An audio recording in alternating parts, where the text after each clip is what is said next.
ശിവസമാരംഭാം ശങ്കരാചാര്യമധ്യം അസ്മദാചാര്യപര്യന്താം ശങ്കരം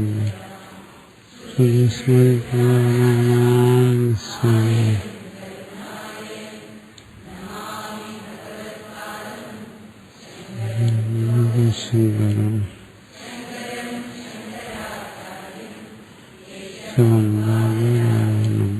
സുപ്രഭാഷവൃതേ ഈശ്വരോ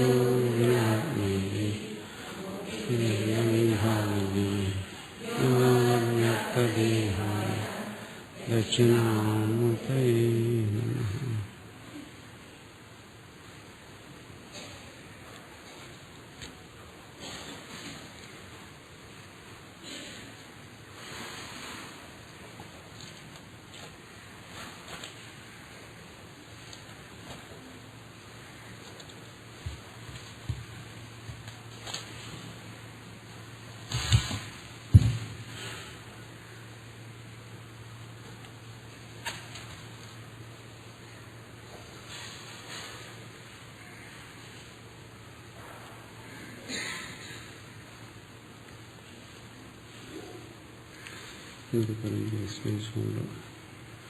തൈത്തിരീയോപനിഷത്ത്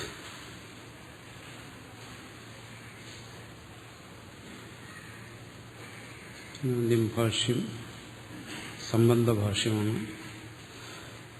സംബന്ധഭാഷ്യത്തിൽ ആദ്യം വരുന്നത് മംഗളാചരണം. യസ്മാത് ജാതം ജഗത് സർവം യസ്മിന്നേവ പ്രലീയതേ യേനേദം ധാര്യതേ ചൈവ തസ്മൈ ജ്ഞാനാത്മനേ നമഃ. ഏരിമേ ഗുരുഭിഃ പൂർവം പദവാക്യപ്രമാണത വ്യാഖ്യാത സർവവേദാന്ത താൻ നിത്യം പ്രണതോസ്മ്യഹം.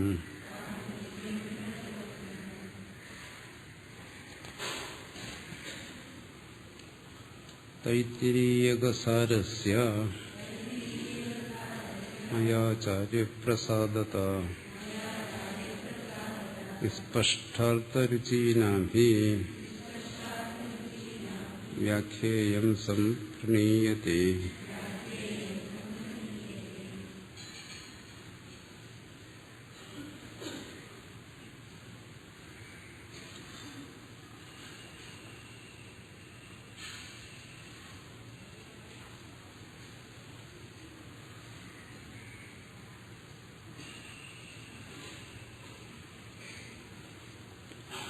തൈത്തിരീയോപനിഷത്തിന് ഭാഷ്യത്തിൽ ഇവിടെ മംഗളാചരണം ഉണ്ട്.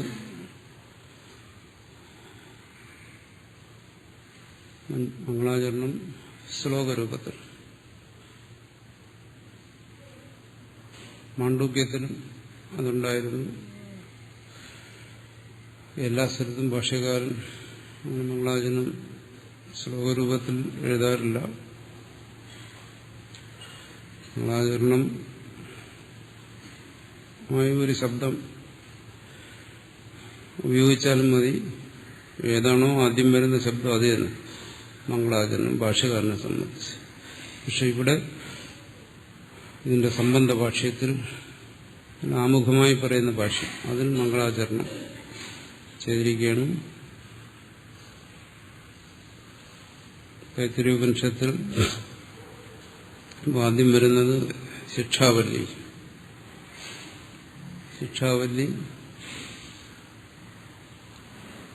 ആനന്ദവല്ലി, ഭൃഗുവല്ലി, അങ്ങനെ 3 ഭാഗങ്ങളായിട്ടാണ്.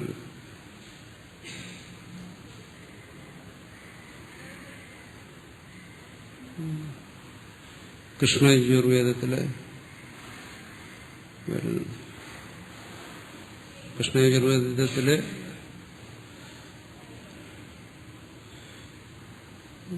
തൈത്തിരീയ ബ്രാഹ്മണം, തൈത്തിരീയ ആരണ്യകം, തൈത്തിരീയ സംഹിത, അങ്ങനെ 3 ഭാഗങ്ങൾ.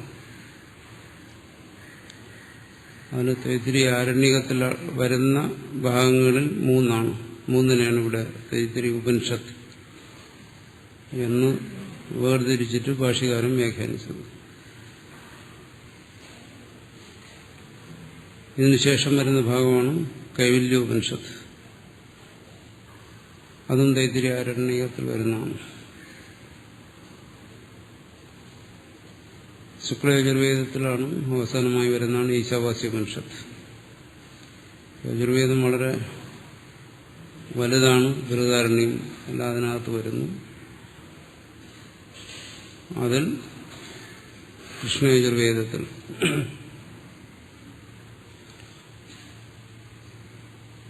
വരുന്ന ഭാഗങ്ങളാണ് ഉപനിഷത്തായി. ഇവിടെ ഇത് 3നും തൈത്തിരീയ ഉപനിഷത്ത് എന്ന് പ്രാധാന്യം വരാൻ കാരണം ഭാഷ്യകാരൻ വ്യാഖ്യാനിച്ചുകൊണ്ട്. ഇതിനുശേഷം വരുന്ന ഉപനിഷത്തുകളും വളരെ പ്രാധാന്യമുള്ളതാണ്. പക്ഷെ അത് ദശ ഉപനിഷത്തിൽ ഉൾപ്പെട്ടിട്ടില്ല. ഭാഷ്യകാരൻ വ്യാഖ്യാനിച്ചതുകൊണ്ട് ഇതിന് ദശ ഉപനിഷത്തിൽ സ്ഥാനം കിട്ടി.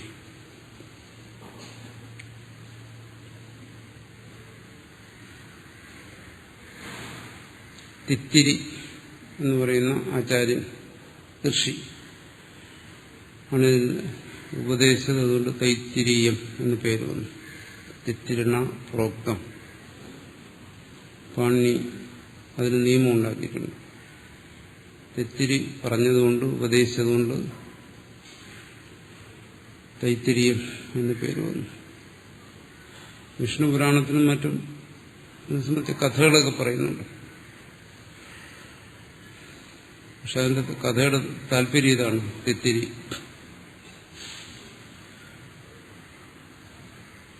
ഉപദേശിച്ചു എന്നുള്ളതാണ് അതിന്റെ താല്പര്യം. അല്ലാതെ ആ കഥയ്ക്ക് വലിയ പ്രാധാന്യമില്ല.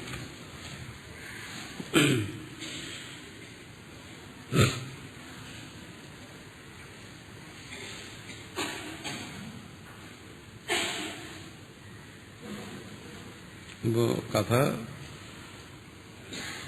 പുരാണത്തിൽ പറയുന്ന കഥയാണ്. അത് വൈശമ്പായനന്റെ ശിഷ്യൻ യാജ്ഞവൽക്യൻ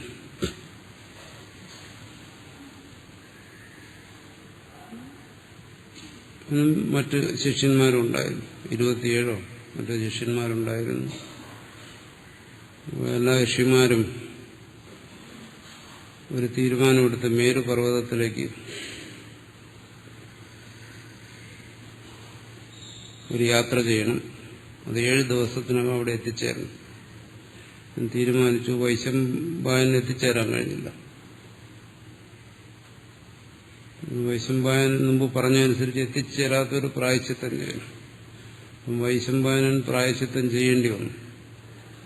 ശിഷ്യന്മാരെ വിളിച്ചിട്ട് പ്രായശ്ചിത്തം ചെയ്യാൻ ആവശ്യപ്പെട്ടു. യാജ്ഞവൽക്യം പറഞ്ഞു, പ്രായശ്ചിത്തം ചെയ്യാമായിരുന്നു, പക്ഷെ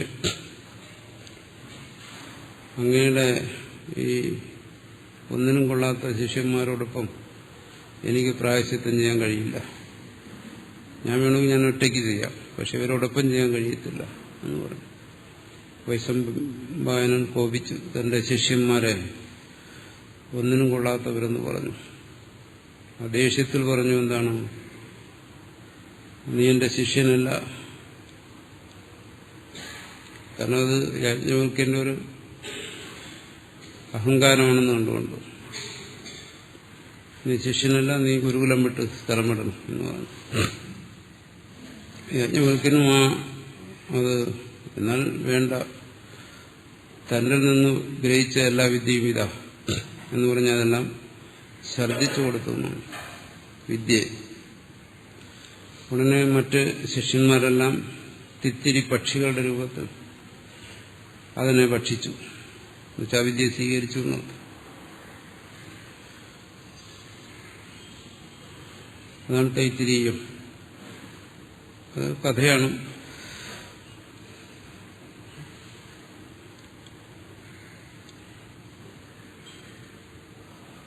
ഭാഷകാരൻ ആ കഥയെക്കുറിച്ചൊന്നും പറയുന്നില്ല. പുരാണത്തിൽ വരുന്ന കഥയാണ്.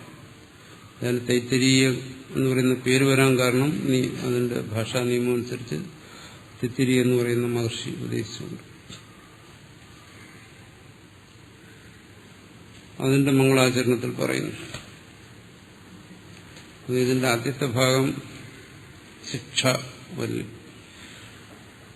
അതിൽ ഉപാസനകളെ കുറിച്ചും മറ്റുമാണ് പറയുന്നത്. അവിടെ അദ്വൈതം ഒന്നും കാര്യമായി ചർച്ച ചെയ്യുന്നില്ല. തുടർന്ന് വരുന്ന 2 ഭാഗങ്ങളിലാണ് ചർച്ച ചെയ്യുന്നത്, ഭാഷകാരൻ ചർച്ച ചെയ്യുന്നത്. മംഗളാചരണത്തിൽ യസ്മാത് ജാതം ജഗത് സർവം യസ്മിന്നേവ പ്രലീയതേ ഏനേദം ധാര്യതേ ചൈവ തസ്മൈ ജ്ഞാനാത്മനേ നമഃ.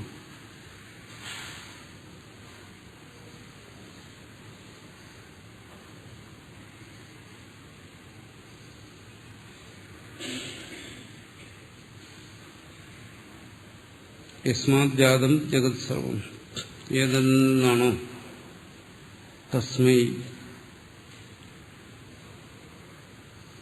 ജ്ഞാനാത്മനെ പറയും. ആ ജ്ഞാനസ്വരൂപനായ പരമാത്മാവിൽ നിന്ന് ജാതം ജഗത് സർവം, ഏതിൽ നിന്നാണോ ഉണ്ടായത് ജഗത് സർവം, സമ്പൂർണ്ണ ജഗത്തും ഏതിലാണോ നിലനിൽക്കുന്നത്, ഏതിലാണോ വിലയിക്കുന്നത്, ആ അർത്ഥമാണ് ഇവിടെ പറയുന്നത്.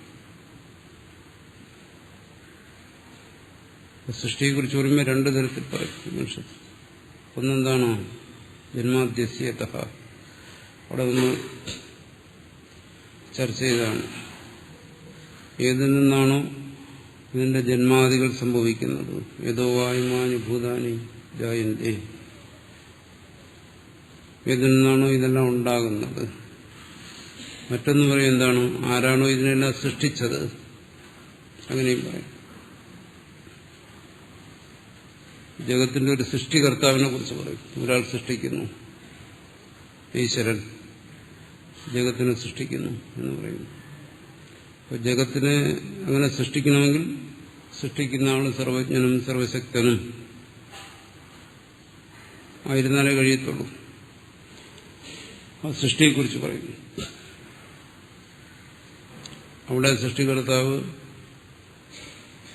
ഈശ്വരൻ, സർവജ്ഞനായ ഈശ്വരൻ ജഗത്തിനെ സൃഷ്ടിക്കുന്നു. അത് ഉപനിഷത്തിലെ ഒരു കാഴ്ചപ്പാടാണ്.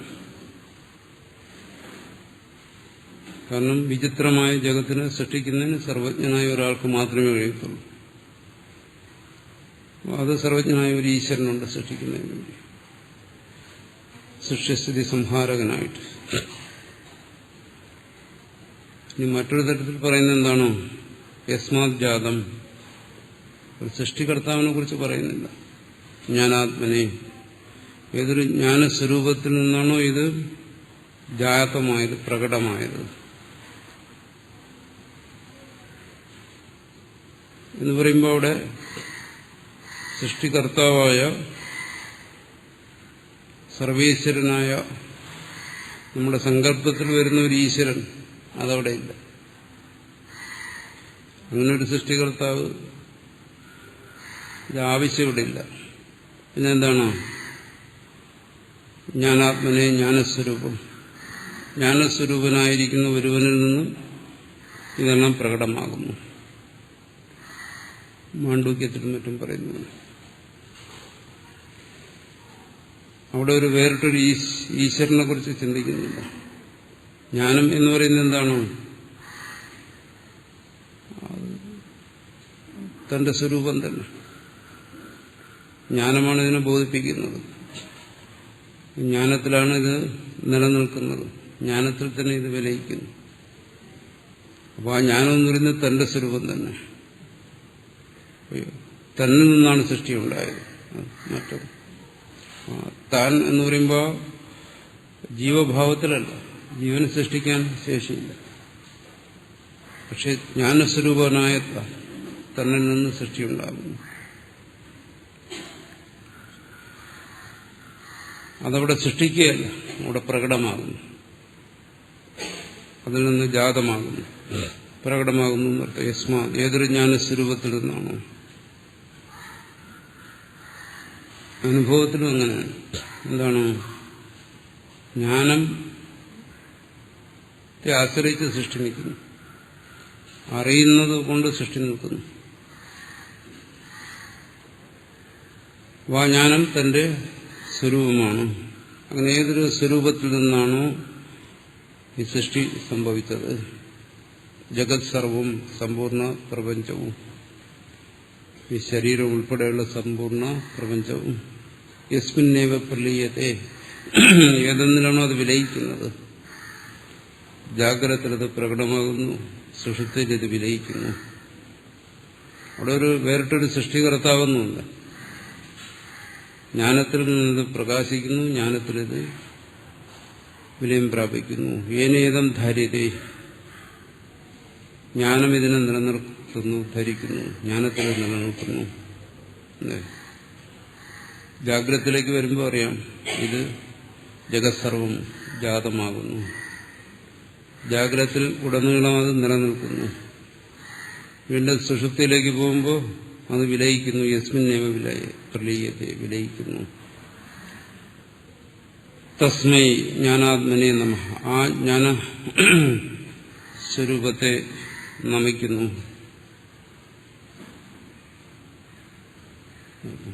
താൻ തന്നെ തന്നെ നമിക്കുന്നു. എന്നുവെച്ചാൽ ഈ ജഗത്തിന്റെ പരമാർത്ഥം, വാസ്തവം താൻ തന്നെ. അതുപോലെ ജഗത് സർവം, അപ്പം നാനാരൂപത്തിലുള്ള ചിന്തിക്കാൻ കഴിയാത്തതായ വൈചിത്ര്യങ്ങളുള്ള ഈ പ്രപഞ്ചത്തെ സൃഷ്ടിച്ചിരിക്കുന്നത് ആ ജ്ഞാനം തന്നെയാണ്. സ്വസ്വരൂപമായിരിക്കുന്ന ആ ജ്ഞാനം തന്നെയാണ്. അത് തന്നെയാണ് ആത്മാവ്, അത് തന്നെയാണ് പരമാത്മാവ്. അതിൽ നിന്ന് അന്യമായിട്ടൊരു സൃഷ്ടികർത്താവില്ല. മറിച്ച് എങ്ങനെയാണ് ജീവൻ, അവൻ അല്പജ്ഞനാണ്, അവൻ തന്നിൽ നിന്നും അന്യനായ ഒരു സൃഷ്ടികർത്താവിനെ കാണും, സർവജ്ഞനായ ഒരു ഈശ്വരൻ. അതും ശ്രുതിയുടെ തന്നെ ഒരു കാഴ്ചപ്പാടാണ്. പക്ഷെ അതിന്റെ തത്വം അല്പജ്ഞനായ തന്റെയും സർവജ്ഞനായിരിക്കുന്ന ഈശ്വരന്റെയും തത്വം ഒന്ന് തന്നെ. എന്താണ് ജ്ഞാനം? ആ ജ്ഞാനത്തിലാണ് ഈ സർവ്വസങ്കല്പങ്ങളും നടന്നുകൊണ്ടിരിക്കുന്നത്. ബന്ധമോക്ഷങ്ങളെക്കുറിച്ചുള്ള സങ്കല്പങ്ങൾ, സൃഷ്ടിസ്ഥിതി സംഹാരങ്ങളെക്കുറിച്ചുള്ള സങ്കല്പങ്ങൾ, ജീവൻ, ഈശ്വരൻ എന്നീ സങ്കല്പങ്ങൾ, തുടർന്ന് നാമരൂപാത്മകമായ ഈ പ്രപഞ്ചത്തെക്കുറിച്ചുള്ള സങ്കല്പം, ഇതെല്ലാം തന്നിൽ സ്വസ്വരൂപത്തിൽ നടന്നുകൊണ്ടിരിക്കുന്നു. അപ്പോൾ ഇവിടെ നമസ്കരിക്കാൻ ഈ ജ്ഞാനമല്ലാതെ മറ്റൊന്നുമില്ല. അതുകൊണ്ടാണ് എന്തിനു നമസ്കരിക്കണം? തന്നെ തന്നെ നമസ്കരിക്കുന്ന എന്തിന്? കാരണം താനല്ലാതെ മറ്റൊന്നുമില്ല ഇവിടെ നമസ്കരിക്കും. എന്തിനു നമസ്കരിക്കുന്നു? കാരണം ഈ സൃഷ്ടിസ്ഥിതി സംഹാരങ്ങൾ അതിനെ നടത്തിക്കുന്നു. അതതിന്റെ മഹത്വമാണ്, അതിന്റെ മഹിമ. ആ മഹിമയെ ഗ്രഹിച്ചിട്ട് സ്വസ്വരൂപത്തെ ഇവിടെ നമസ്കരിക്കുകയാണ്. ഒരു അദ്വൈതി എന്നുള്ള നിലയ്ക്ക് അദ്വൈതത്തിന്റെ ആ പരമമായ തത്വത്തെ വെളിപ്പെടുത്തുന്നു.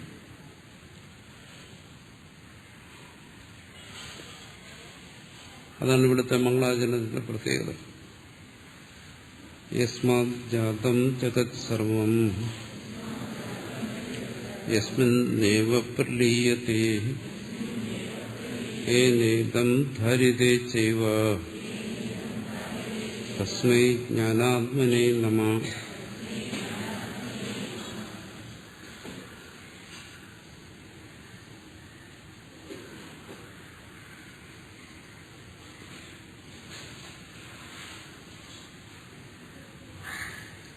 ഏരിമേ ഗുരുഭി പൂർവം പദവാക്യപ്രമാണതഃ വ്യാഖ്യാത സർവവേദാന്താൻ താൻ നിത്യം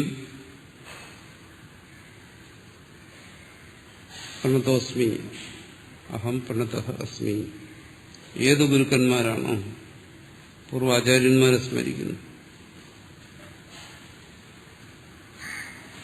അടുത്ത് അതായത് താൻ ജ്ഞാനസ്വരൂപമാണ്, തന്നിലാണ് സൃഷ്ടിസ്ഥിതി സംഹാരങ്ങൾ നടക്കുന്നത്. അപ്പൊ തനിക്ക് നമസ്കാരനായിട്ട് താൻ മാത്രമേ ഉള്ളൂ എന്ന് കരുതുമ്പോൾ ഈ വിദ്യയുടെ സമ്പ്രദായം, ആചാര്യന്മാര് ഇതിനെല്ലാം നിഷേധിക്കുകയാണോ? അതല്ല, അവരെയും നമസ്കരിക്കേണ്ടിയിരിക്കുന്നു എന്നർത്ഥം. പരമാർത്ഥം തത്വം അതാണെങ്കിലും ആ തത്വത്തെ വെളിപ്പെടുത്തുന്ന ഈ ആചാര്യന്മാരെയും പരമ്പരയെയും അവരെയും നമസ്കരിക്കേണ്ടിയിരിക്കുന്നു. കാരണം അവരിലൂടെയാണ് ഈ തത്വം വെളിപ്പെടുന്നത്. അതുകൊണ്ട് ആചാര്യന്മാരെ നമസ്കരിക്കുന്നു. ഏഹി ഗുരുഭി പൂർവം, ഏത് ഗുരുക്കന്മാരാണോ മുമ്പ് പദവാക്യ പ്രമാണത വ്യാഖ്യാത, ഇത് പലതരത്തിൽ വ്യാഖ്യാനിച്ചിട്ടുണ്ട്, മുമ്പും പിമ്പും. ഇവിടെ ഭാഷ്യകാരൻ എല്ലാ വ്യാഖ്യാനങ്ങളെയും അംഗീകരിക്കുന്നില്ല. പദം വാക്യം പ്രമാണമനുസരിച്ച് വ്യാഖ്യാനിച്ചത്.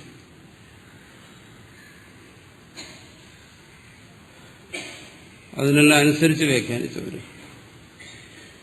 പദം, പദശാസ്ത്രം, വ്യാകരണം. സംസ്കൃത വ്യാകരണത്തിൽ പറയുന്നത് പദശാസ്ത്രം എന്നാണ്. കാരണം വ്യാകരണത്തിൽ പദങ്ങളുടെ വ്യുത്പത്തിയാണ് പറയുന്നത്. അതുകൊണ്ട് അതിന് പദശാസ്ത്രം എന്ന് പറയുന്നു. വ്യാകരണത്തിന്റെ മറ്റൊരു പേരാണ് പദശാസ്ത്രം. ഓരോ പദവും എങ്ങനെ നിഷ്പന്നമാകുന്നു, അതിന്റെ ധാതുവിൽ നിന്ന് തുടങ്ങി അതിന്റെ നാനാരൂപങ്ങൾ.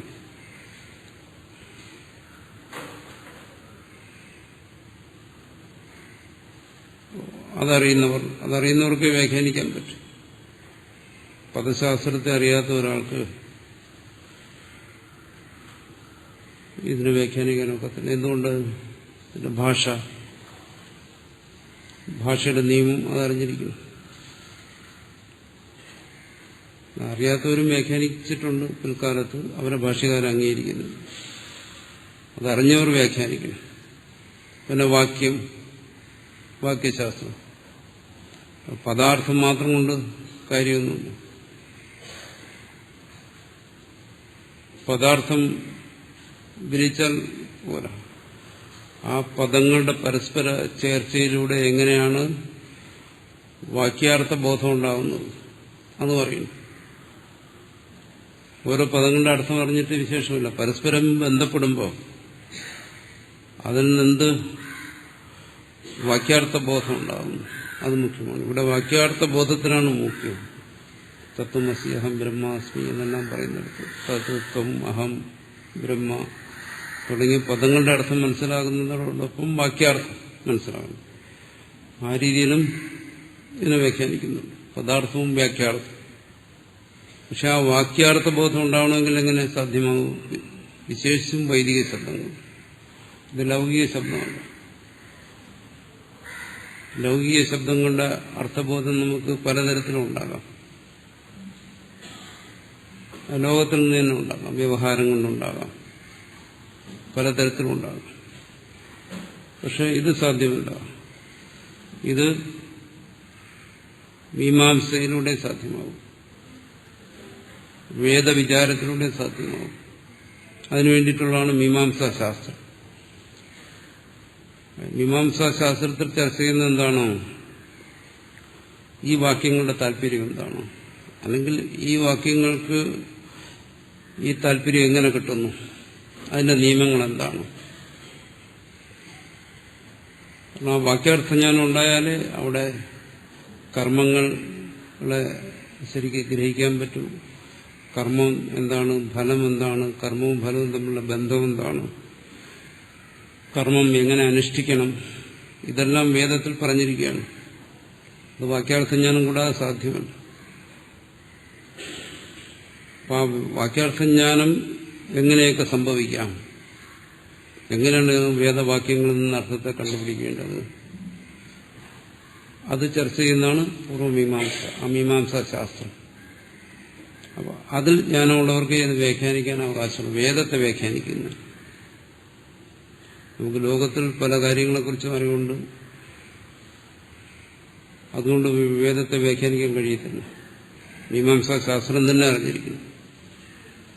വേദവാക്യങ്ങളിൽ നിന്ന് അർത്ഥം നിഷ്പന്നമാകുന്നത് എങ്ങനെ എന്നുള്ള നിയമങ്ങൾ ആ മീമാംസാ ശാസ്ത്രത്തിലൂടെ തന്നെ ധരിക്കും. അതുകൊണ്ട് തന്നെ ഭാഷ്യകാരനും ഉപനിഷത്തുകളെ വ്യാഖ്യാനിക്കുമ്പോൾ സർവത്ര അർത്ഥത്തെ കണ്ടുപിടിക്കുമ്പോൾ പൂർവ്വമീമാംസയുടെ നിയമങ്ങളെയാണ് സർവത്ര പിന്തുടരുന്നത്. പക്ഷെ പൂർവ്വമീമാംസകർ കണ്ട അർത്ഥങ്ങളായിരിക്കില്ല കാണുന്നത്. പക്ഷെ അതേ നിയമങ്ങളെ തന്നെ പിന്തുടർന്നുകൊണ്ട് അവിടെ വേറെ അർത്ഥത്തെ കണ്ടെത്തുകയാണ്.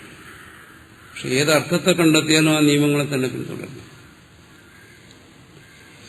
അതിനെ രണ്ടിനെ ആശ്രയിക്കുന്നു, പദവും വാക്യവും. വ്യാകരണശാസ്ത്രത്തെയും സർവത്ര വ്യാകരണശാസ്ത്രത്തിന് വിരുദ്ധമായ ഒരർത്ഥം പറയത്തില്ല. മീമാംസാ നിയമങ്ങൾക്ക് വിരുദ്ധമായി ഒരർത്ഥത്തെ വാക്യത്തിൽ നിന്നും കണ്ടെത്തില്ല. അപ്പോൾ ഇത് നിർബന്ധമാണ്, പദവും വാക്യവും. ഇത് മാത്രം പോലെ പ്രമാണത, പ്രമാണവും ആവശ്യമാണ്. പ്രമാണം ന്യായശാസ്ത്രം വ്യാഖ്യാനിക്കണമെങ്കിൽ അതും ആവശ്യമാണ്. കാരണം അനുമാന പ്രമാണത്തെ പലയിടത്തും സ്വീകരിക്കേണ്ടി വരും.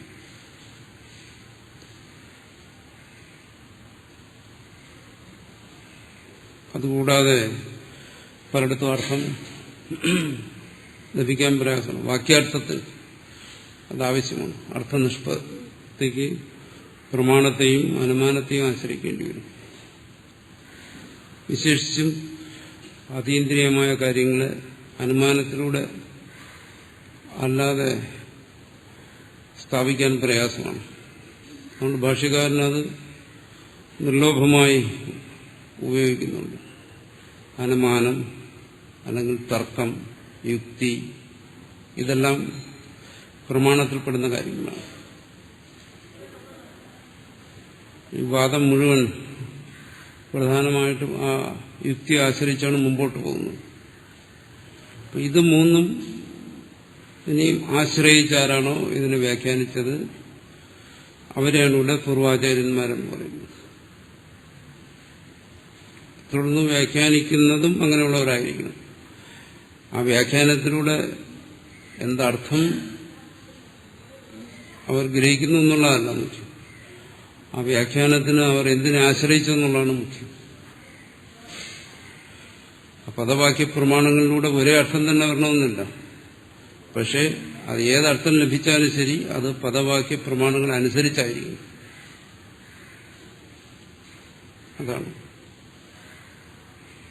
അതാണ് മുമ്പും പിമ്പും ഉണ്ടായിട്ടുള്ളത്. അതുകൊണ്ട് അങ്ങനെയുള്ള ഗുരുക്കന്മാരെ അപ്പോൾ പദവാക്യ പ്രമാണങ്ങളിലൂടെ ഇവിടെ ഭാഷ്യകാരൻ ഉദ്ദേശിക്കുന്നത് എന്താണ്? അദ്വൈത അർത്ഥത്തെ കണ്ടെത്തിയ ആചാര്യന്മാർ, അവരെയാണ്. ഈ പദവാക്യ പ്രമാണങ്ങളിലൂടെ മറ്റെന്തെങ്കിലും അർത്ഥത്തെ കണ്ടെത്തിയവരും കാണും. കാരണം അത് പദവാക്യ പ്രമാണങ്ങൾക്ക് അപ്പുറം അവരുടെ സംസ്കാരം, അവരുടെ സാഹചര്യം, ഇതെല്ലാം സ്വാധീനിക്കും. അപ്പോൾ അവരുടെ യോഗ്യത സ്വാധീനിക്കും. അപ്പോൾ അതനുസരിച്ച് അർത്ഥത്തിന് വ്യത്യാസം വരാം. പക്ഷെ അങ്ങനെ അർത്ഥവ്യത്യാസം വന്നാലും അത് ഈ പദവാക്യ പ്രമാണങ്ങളെ കൊണ്ട് സാധൂകരിക്കപ്പെടുന്നതായിരിക്കും. അത് വെറും അബദ്ധം ആകാൻ പാടില്ല. വേദത്തെ വ്യാഖ്യാനിക്കുന്നത് ഇതിനെ ആശ്രയിച്ച് തന്നെ ആയിരിക്കണം എന്നാണ്. അപ്പോൾ അതുകൊണ്ട് നമ്മൾ വേദവ്യാഖ്യാനങ്ങളെ മനസ്സിലാക്കാൻ ശ്രമിക്കുമ്പോൾ ആദ്യം അത് ഇതാരാ വ്യാഖ്യാനിച്ചിരിക്കുന്നതെന്ന് നോക്കണം. പദവാക്യ പ്രമാണങ്ങളെ കുറിച്ച് അറിവുള്ളവനാണോ ഇത് വ്യാഖ്യാനിച്ചിരിക്കുന്നത്? വ്യാകരണം, മീമാംസ, തർക്കശാസ്ത്രം ഇത് അറിയാവുന്ന ഒരാളാണോ എന്ന് ആണ് മുഖ്യമായി നോക്കേണ്ടത്.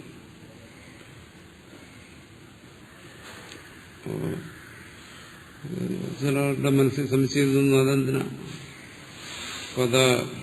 വാക്യപ്രമാണങ്ങൾ വേണ്ടല്ലോ, അവനവന്റെ അനുഭവം മതിയല്ലോ.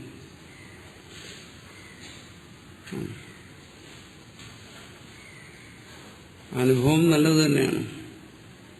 പക്ഷേ ആ അനുഭവം കൊണ്ട് പദവാക്യ പ്രമാണങ്ങൾ കൂടാതെ വേദത്തെ വ്യാഖ്യാനിക്കുന്നതിനുള്ള അധികാരമില്ല. അനുഭവം ഉണ്ടെങ്കിൽ നല്ലത്, ശിഷ്യന്മാർക്ക് ഉപദേശിക്കുക നല്ലത് തന്നെയാണ്. പക്ഷെ ഇവിടെ അങ്ങനെ ഉപദേശിക്കുക, ഇവിടെ ഭാഷ്യകാരൻ സ്വയം തന്റെ സിദ്ധാന്തങ്ങളെ പറയുകയല്ല. അങ്ങനെ ഒരിടത്തും ഭാഷ്യകാരൻ പറയുന്നത് ഇതെന്റെ അനുഭവമാണ്, ഞാൻ എന്റെ അനുഭവത്തെ ആസ്പദമാക്കി ഞാൻ പറയുന്നു എന്നൊരിടത്തും പറഞ്ഞിട്ടില്ല. എന്തുകൊണ്ട്? കാരണം ഭാഷ്യകാരൻ വേദത്തെ വ്യാഖ്യാനിക്കുകയാണ്. വേദത്തെ വ്യാഖ്യാനിക്കുമ്പോൾ പറയുന്നത് ഇതെന്റെ അനുഭവമാണെന്ന് പറഞ്ഞു കഴിഞ്ഞാൽ ഓരോരുത്തർക്കും അവരവരുടെ അനുഭവം എന്ന് പറഞ്ഞാൽ എന്ത് വേണം പറയാം. മറ്റൊരാൾക്കത് ശരിയാണോ തെറ്റാണോ എന്നുള്ള പരിശോധിക്കുന്നതിന് അവസരം കിട്ടത്തില്ല. ഞാൻ പറയുന്നത് എന്റെ അനുഭവമാണ്, അത് ശരിയെന്നോ തെറ്റെന്നോ പറയാൻ വേറൊരാൾക്ക് അവകാശമില്ല. പക്ഷെ പദവാക്യ പ്രമാണങ്ങളിലൂടെയാണ് വേദത്തെ വ്യാഖ്യാനിച്ചാണ് പറയുന്നതെങ്കിൽ വേറൊരാൾക്ക് അതിനെ നിരൂപണം ചെയ്യാം. കാരണം ഒരാളുടെ അനുഭവത്തെ വേറൊരാൾക്ക് ചോദ്യം ചെയ്യാൻ പറ്റത്തില്ല. ഞാൻ പറയുന്നത് എന്റെ അനുഭവമാണ്. ഞാൻ ഈ കാണുന്നതൊക്കെ ഇപ്പോൾ മഞ്ഞയായിട്ടാണെന്ന് പറഞ്ഞാൽ അത് ശരിയോ തെറ്റോ എന്ന് എന്റെ തലയ്ക്കകത്ത് കയറി വേറൊരാൾക്ക് പരിശോധിക്കാൻ ഒക്കത്തില്ല. നീ അംഗീകരിക്കുക അല്ലെങ്കിൽ നിഷേധിക്കുക, രണ്ടും ആകാം. അനുഭവത്തെ ആസ്പദമാക്കി, കേവലം അനുഭവത്തെ മാത്രം ആസ്പദമാക്കി വേദത്തെ വ്യാഖ്യാനിക്കാൻ സാധ്യമല്ല. പ്രാമാണികമല്ലാതെ കുറച്ച് വേദത്തെ വ്യാഖ്യാനിക്കണമെങ്കിൽ ഈ പദവാക്യ പ്രമാണങ്ങളെ ആശ്രയിച്ചേ പറ്റൂ. അതിനെക്കുറിച്ച് ബോധമുള്ളവനായിരിക്കും. അങ്ങനെ വ്യാഖ്യാനിച്ചാൽ മാത്രമേ അതൊരു ചർച്ചയ്ക്ക് വിഷയമാകത്തുള്ളൂ. അങ്ങനെയാണെങ്കിൽ മാത്രമേ അതിന് ഗുണദോഷ വിചാരങ്ങൾ ചെയ്യാൻ പറ്റൂ. നമ്മൾ ഭാഷ്യത്തിൽ തന്നെ കാണുന്ന എന്താണ്? പൂർവപക്ഷ സിദ്ധാന്തം. തന്റെ വ്യാഖ്യാനത്തെ തന്നെ വ്യാഖ്യാനിക്കുമ്പോൾ തന്നെ അതിന്റെ ഗുണദോഷ വിചാരങ്ങൾ ചെയ്യുകയാണ്. അനുഭവത്തെയാണ് പറയുന്നതെങ്കിൽ അവിടെ പൂർവപക്ഷവും സിദ്ധാന്തവുമില്ല, ഗുണദോഷ വിചാരമാണ്. ഗുരു എന്താണോ പറയുന്നത് ശിഷ്യൻ അത് അപ്പടി വിഴുങ്ങിക്കോളൂ. ചോദിക്കാൻ ഒക്കത്തില്ല അതെന്താണ് ഇതെന്താണ്. കാരണം എന്തുകൊണ്ട്? എന്റെ അനുഭവമാണ്. അതല്ല വ്യാഖ്യാന രീതി, അതല്ല. അത്യന്തം ശ്രദ്ധാലുവായ ഒരു ശിഷ്യന്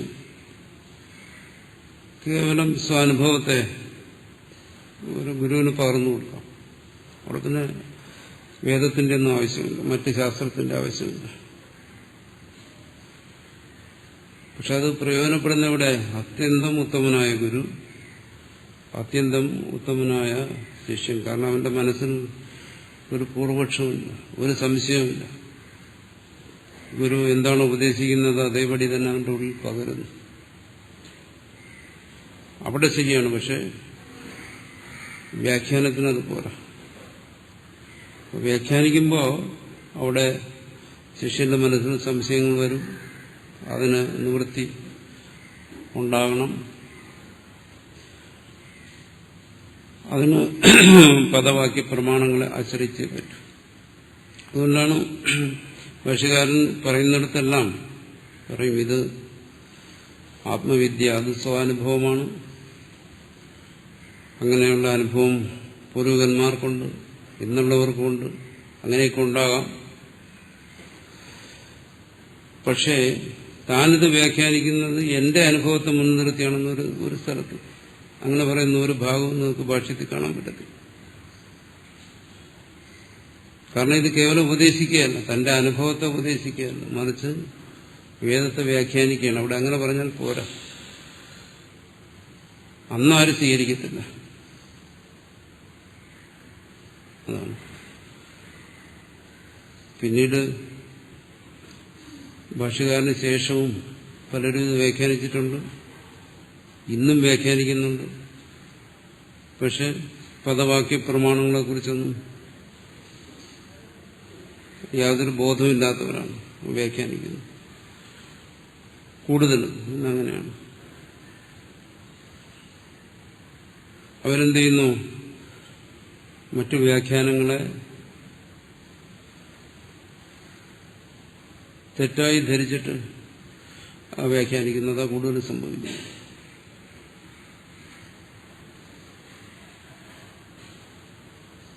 അതിൻ്റെതായ ദോഷങ്ങളുണ്ട് ഇത് മനസ്സിലാക്കുന്നിടത്ത്. അതായത് വ്യാഖ്യാനങ്ങളെ വായിച്ച് മനസ്സിലാക്കിയിട്ട് വ്യാഖ്യാനിക്കുക. അങ്ങനെ വ്യാഖ്യാനിക്കുമ്പോൾ അവിടെ പദവാക്യ പ്രമാണങ്ങളെ സ്വീകരിക്കാതിരിക്കുക. ഉപദേശവും വ്യാഖ്യാനവും തമ്മിൽ വ്യത്യാസമുണ്ട്. ഉപദേശം എന്ന് പറഞ്ഞാൽ ശിഷ്യൻ ഗ്രഹിക്കാൻ തയ്യാറാണ്. അവിടെ പൂർവപക്ഷം ശബ്ദം പോലും പ്രയോഗിക്കണമെന്നില്ല. ദക്ഷിണാമൂർത്തി ഉപദേശിച്ചപ്പോൾ ശബ്ദമൊന്നും പ്രയോഗിച്ചില്ല. പക്ഷെ ശിഷ്യന്മാർ യോഗ്യന്മാരായിരുന്നു. അവിടെ അത് മതി. മൗനം കൊണ്ടും വ്യാഖ്യാനിക്കും, ഉപദേശിക്കാം. അവിടെ വ്യാഖ്യാനം എന്ന് പറഞ്ഞാൽ അത് ഉപദേശമാണ്. തത്വത്തിന്റെ ഉപദേശത്തെയാണ് അവിടെ വ്യാഖ്യാനം എന്ന് പറയുന്നത്. ഇവിടെ അങ്ങനെയല്ല. ഇവിടെ വിശദീകരിക്കേണ്ടിയിട്ട് ഒരുപാട്. അവിടെ പദവാക്യ പ്രമാണങ്ങളെ ആശ്രയിച്ചെന്നെ തീരും. അല്ലെങ്കിൽ ശിഷ്യനെ ആ പദവാക്യ പ്രമാണങ്ങൾ ബോധ്യപ്പെടുത്തുകയാണ് ശിഷ്യന് വിശദീകരിച്ചു കൊടുക്കേണ്ടത്. അതിനെക്കുറിച്ചൊരു സാമാന്യ ജ്ഞാനം വേണം. എന്നാലേ അത് വേണ്ടവണ്ണം ഗ്രഹിക്കാൻ പറ്റും. അതുകൊണ്ടാണ് സാമ്പ്രദായികമായി അദ്വൈതവും മറ്റും വ്യാഖ്യാനിക്കുന്നവർ ആദ്യം വ്യാഖ്യാനിക്കുന്ന പദവാക്യ പ്രമാണങ്ങളാണ്. അത് വ്യാഖ്യാനിച്ചിട്ടേ പിന്നെ അദ്വൈതത്തിലേക്ക് കിടക്കത്തുള്ളൂ. ആദ്യം അത് മനസ്സിലാക്കാൻ പറയും. എന്താണ് വ്യാകരണം, എന്താണ് മീമാംസ, എന്താണ് ന്യായശാസ്ത്രം. കാരണം അത് വ്യാഖ്യാനത്തിലൂടെ ഗ്രഹിക്കുകയാണ്. അല്ല, നിങ്ങൾ ഉത്തമനായ ഒരാളാണെങ്കിൽ ഇതിന്റെ ആവശ്യമില്ല. വ്യാഖ്യാനത്തിലൂടെ ഗ്രഹിക്കുകയാണെങ്കിൽ ഇത് ആവശ്യമായി വരും. അതിനെ വിശദീകരിക്കുന്നു. അതിന്റെ വെളിച്ചത്തിൽ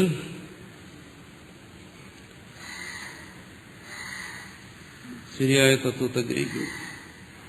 അതുകൊണ്ടാണ് അതിന് ഇവിടെ പ്രാധാന്യം കൊടുത്തിരിക്കുന്നത്.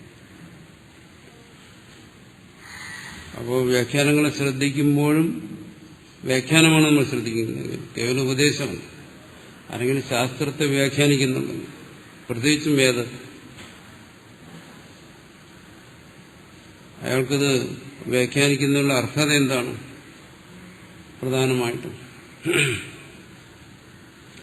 ഈ പദവാക്യ പ്രമാണങ്ങളെ കുറിച്ചുള്ള ജ്ഞാനമാണ്. അല്ലാത്തവർക്ക് വ്യാഖ്യാനിക്കാൻ അവകാശമില്ല. അല്ലാത്ത വ്യാഖ്യാനങ്ങൾ സ്വീകരിക്കാനും പാടില്ല. അതിനെ ഉപേക്ഷിക്കും. പക്ഷെ പൂർവാചാര്യന്മാർ അങ്ങനെ ആയിരുന്നില്ല. അവരെന്ത് സിദ്ധാന്തത്തെ ആവിഷ്കരിച്ചാലും ശരി, അതിന്റെ പിന്നിൽ ഇതുണ്ടായിരിക്കും, പദവാക്യ പ്രമാണങ്ങളുണ്ടായിരിക്കും. എല്ലാവരും ഒരേ പദവാക്യ പ്രമാണങ്ങളെ ആണ് സ്വീകരിക്കുന്നതെങ്കിൽ എങ്ങനെ വ്യത്യാസം വരുന്നു? അത് ഞാൻ മുമ്പ് പറഞ്ഞു. അത് അവരുടെ സംസ്കാരമനുസരിച്ച്. പക്ഷെ ഇതിനെ ആശ്രയിക്കുന്നു. വ്യാഖ്യാത സർവവേദാന്ത, സർവവേദാന്തങ്ങളെയും അങ്ങനെ വ്യാഖ്യാനിച്ചിട്ടുണ്ട്. എന്നുവെച്ചാൽ വേദാന്തത്തിന്റെ സർവ്വ താല്പര്യങ്ങളെയും വെളിപ്പെടുത്തിയിട്ടുണ്ട്. വേദാന്തത്തിൽ അനേക താല്പര്യങ്ങളാണ്. ആ താല്പര്യങ്ങളെല്ലാം വെളിപ്പെടുത്തിയിട്ടുണ്ട്. ഇവിടെ അദ്വൈത താല്പര്യമാണ് ഇവിടെ പൂർവാചാര്യന്മാർ വെളിപ്പെടുത്തിയതായി ഭാഷ്യകാരൻ പറയുന്നത്. അങ്ങനെയുള്ള അദ്വൈതാചാര്യന്മാരെ ബ്രഹ്മസൂത്രത്തിനും മറ്റും അങ്ങനെയുള്ള ചില ആചാര്യന്മാരുടെ പേരെടുത്ത് ഭാഷ്യകാരൻ തന്നെ സ്മരിക്കുന്നുണ്ട്. ബ്രഹ്മസൂത്രകാരനും സ്മരിക്കുന്നുണ്ട്. അങ്ങനെ പദവാക്യ പ്രമാണജ്ഞന്മാരായ ആചാര്യന്മാരുണ്ടായിരുന്നു എന്ന് ഭാഷ്യകാരൻ അവിടെ പറയുന്നുണ്ട്. മുമ്പ്. അത് വ്യാഖ്യാതാക്കളെ ഉദ്ദേശിച്ച് പറയുകയാണ്. സർവവേദാന്താഹ താൻ നിത്യം പ്രണതോസ്മി, അവരെ ഞാൻ സദാ പ്രണമിക്കുന്നു. ഞാൻ ജ്ഞാനസ്വരൂപമാണ്, ഞാനാണ് സൃഷ്ടിസ്ഥിതി സംഹാരങ്ങൾ നടത്തുന്നത്, നമസ്കാര്യനായിട്ട് ഞാനേ ഉള്ളൂ, അതാണ് പരമാർത്ഥമെങ്കിലും ഇനിയും നമസ്കാര്യന്മാരായിട്ടുണ്ട് പലരും. അത് പൂർവാചാര്യന്മാരാണ്, അവരിൽ നിന്നാണ് ഈ ജ്ഞാനം കിട്ടിയത്. ഈ ജ്ഞാനത്തെ ഇനി വരും തലമുറകളിലേക്ക് കൊടുക്കേണ്ടതുണ്ട്. അതുകൊണ്ട് ഈ സമ്പ്രദായത്തെ സംരക്ഷിക്കണം. ഇത് മംഗളാചരണം എന്ന് പറയുന്നത് ശിഷ്ടാചാരമാണ്. ശിഷ്ടാചാരം എന്ന് പറയുമ്പോൾ വരുന്ന തലമുറയും അത് അനുഷ്ഠിക്കേണ്ട കാര്യങ്ങളാണ്. ശിഷ്ടന്റെ ആചാര്യം വരുന്ന തലമുറയും ആചാര്യന്മാരെ ആദരിക്കണം, ബഹുമാനിക്കണം, ഗുരുക്കന്മാരെ. അതുകൊണ്ട് പറയുന്നു ശിക്ഷാർത്ഥം, ശിഷ്യന്മാരുടെ ശിക്ഷയ്ക്ക് വേണ്ടി, അവരെ ഉപദേശിക്കുന്നതിന് വേണ്ടി. അതാണ് മംഗളാചരണം എഴുതി ചേർക്കുന്നത് ഗ്രന്ഥത്തിൽ. അതിനുവേണ്ടി ആചാര്യന്മാരെ നമസ്കരിക്കുന്നു. ഇല്ലെങ്കിൽ ഞാൻ തന്നെയാണ് ജ്ഞാനം, ഞാൻ തന്നെയാണ് സൃഷ്ടി സംഹാരങ്ങളെല്ലാം ചെയ്യുന്നത്, അതുകൊണ്ട് ഇനി എനിക്ക് ആരെയും നമസ്കരിക്കാനില്ല. ഇങ്ങനെയൊക്കെയുള്ള ചിന്തകൾ മന്ദബുദ്ധിയൊക്കെ വരും. അത് വരാതിരിക്കുന്നതിന് വേണ്ടിയിട്ടാണ് ഇവിടെ തുടർന്ന് ആചാര്യന്മാരെ നമസ്കരിക്കുന്നത്. യൈരിമേ ഗുരുഭി പൂർവം പദവാക്യപ്രമാണത വ്യാഖ്യാത സർവവേദാന്ത താൻ നിത്യം പ്രണതോസ്മ്യഹം.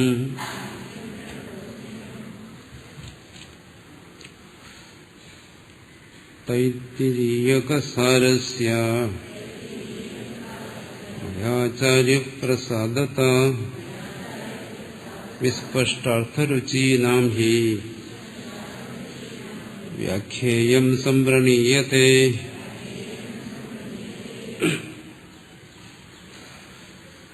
തൈത്തിരീയകസാരസ്യ, തൈത്തിരീകം വളരെ വലുതാണ്.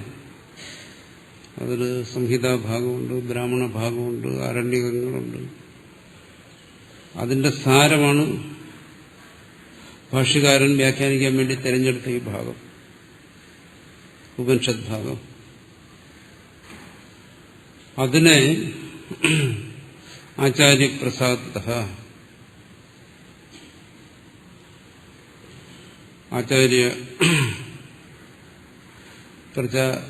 ആചാര്യന്റെ അനുഗ്രഹം കൊണ്ട്, ആചാര്യന്റെ അനുഗ്രഹം എന്ന് പറയുന്നത് എന്താണ്? ആചാര്യന്റെ അനുഗ്രഹം കൊണ്ടാണ് ഇതിന്റെ താല്പര്യത്തെ മനസ്സിലാക്കാൻ കഴിഞ്ഞത്. ആചാര്യന്റെ അനുഗ്രഹം കൊണ്ട് ഇതിന്റെ താല്പര്യം പരമമായ അദ്വൈതമാണ് എന്ന് ഗ്രഹിക്കാൻ കഴിഞ്ഞു. ആചാര്യപ്രസാദം കൊണ്ട്, അനുഗ്രഹം കൊണ്ട്. അതിനെ വ്യാഖ്യാനിച്ചു. വ്യാഖ്യായം സംപ്രണീയത്തെ, ഞാനിത് വ്യാഖ്യാനിക്കുകയാണ് എന്നർത്ഥം. വിസ്പഷ്ടാർത്ഥ രുചിയേന, പ്രത്യേകം എടുത്തു പറയുന്നു.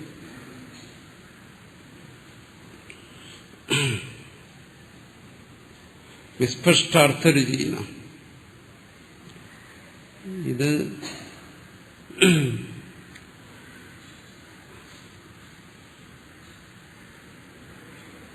ഇതിൽ പ്രത്യേക വിസ്പഷ്ടമായ അർത്ഥം, അതിൽ രുചിയുള്ളവർക്ക് വേണ്ടി എന്ന് പ്രത്യേകം എടുത്തു പറയുന്നു. ഇതിൽ ശരിയായ താല്പര്യമുള്ളവർക്ക് വേണ്ടി മാത്രമാണ്. ആരെയും നിർബന്ധിച്ച്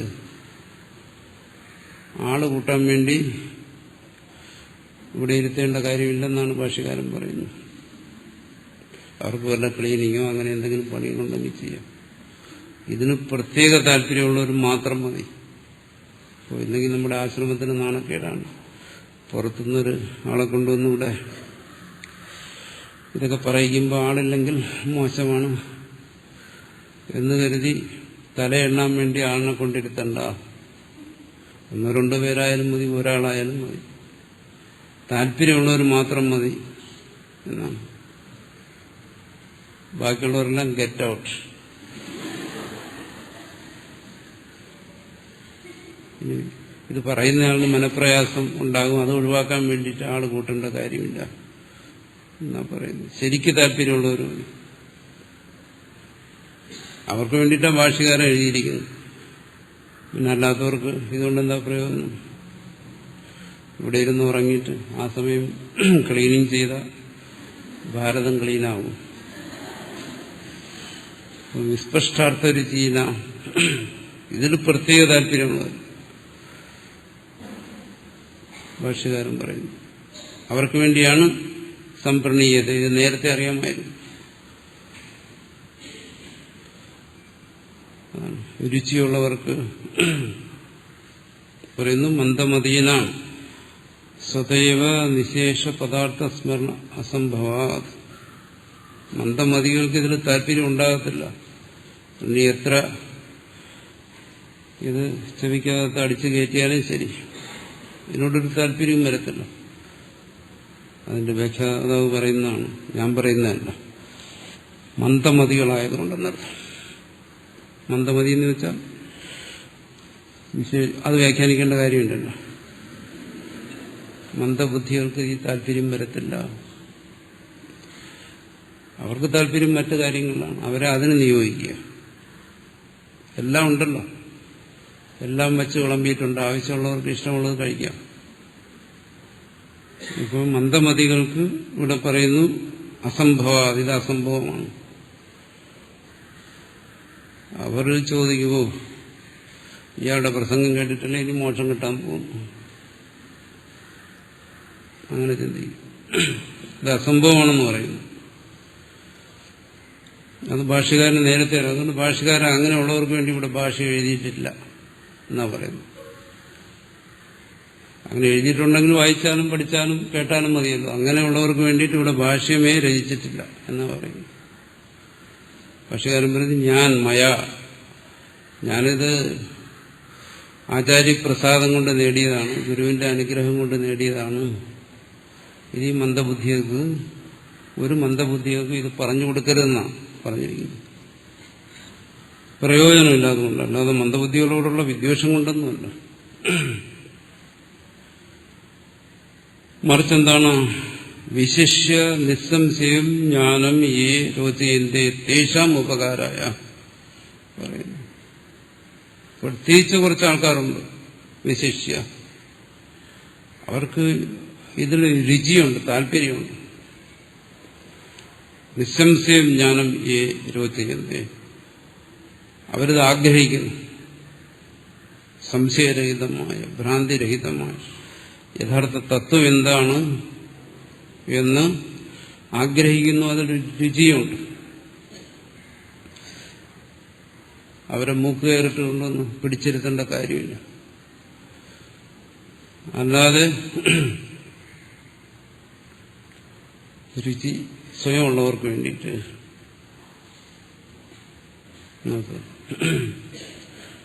അപ്പോൾ ചിലർ ചിന്തിക്കും, അങ്ങനെയാണെങ്കിൽ പിന്നെ എന്നെ മൂക്ക് കയറിട്ട് ഇവിടെ കൊണ്ട് ഇരുത്തിയിരിക്കുന്നത് എന്തിനാ എന്ന് ചിന്തിക്കും. അതിന് സമാധാനം ആദ്യം വളരെ വർഷങ്ങൾക്ക് മുമ്പ് തന്നെ ഞാൻ പറഞ്ഞിട്ടുണ്ട്. ചില ഉദാഹരണങ്ങളിലൂടെ, ഹിമാലയത്തിലെ ഉദാഹരണത്തിലൂടെ ഞാൻ പറഞ്ഞിട്ടുണ്ട്.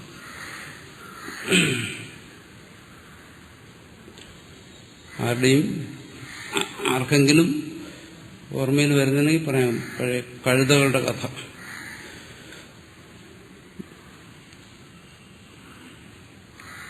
മറിച്ചിത് ആർക്കു വേണ്ടിയുള്ളത്? രോചയന്തേ. ഇവിടെ ഇതൊന്നും എന്റെ അഭിപ്രായമല്ല. ഇവിടെ സംസ്കൃതത്തിൽ പറഞ്ഞ് ഞാൻ മലയാളത്തിൽ പറയുന്നു എന്നേ ഉള്ളൂ. അതീ കവിഞ്ഞ് ഞാൻ ആരെങ്കിലും കേമനാണെന്നോ മോശക്കാരനാണെന്നോ ഒന്നും പറയുന്നില്ല. ഭാഷ്യകാരൻ പറഞ്ഞ് പറയുന്നു. തേഷാം ഉപകാരായ, ആർക്കാണോ ഇതിൽ രുചിയുള്ളത് അവർക്ക് വേണ്ടിയിട്ടാണ് ഈ ഭാഷ എഴുതിയിരിക്കുന്നത്. പറയുന്നു വ്യാഖ്യേയം, ഈ വ്യാഖ്യ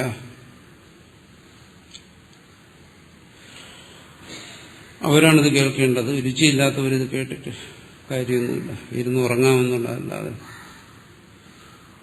ഒരു പ്രയോജനം ഉണ്ടാകത്തില്ല. അല്പമെങ്കിലും സംസ്കാരം ഇതിന്റെ ഉള്ളിൽ വേണം, എന്നാൽ ഇത് പ്രയോജനം ചെയ്യത്തുള്ളൂ. നിസ്പഷ്ടാർത്ഥ രുചിയില്ല. അവർക്ക് എന്താണ് ഇതിന്റെ താല്പര്യം എന്നറിയുന്നതിനുള്ള ജിജ്ഞാസ അതുണ്ടാവും. അവർക്കിത് പ്രയോജനം ചെയ്യും. വ്യാഖ്യേയം സമ്പന്നീയത്തെ അതിനുവേണ്ടിയിട്ടാണ് ഈ വ്യാഖ്യാനം ചെയ്യുന്നത്. തൈത്തിരീയകസാരസ്യ മയാചാര്യപ്രസാദത വിസ്പഷ്ടാർത്ഥരുചീനാം ഹി വ്യാഖ്യേയം സംപ്രണീയത്തെ.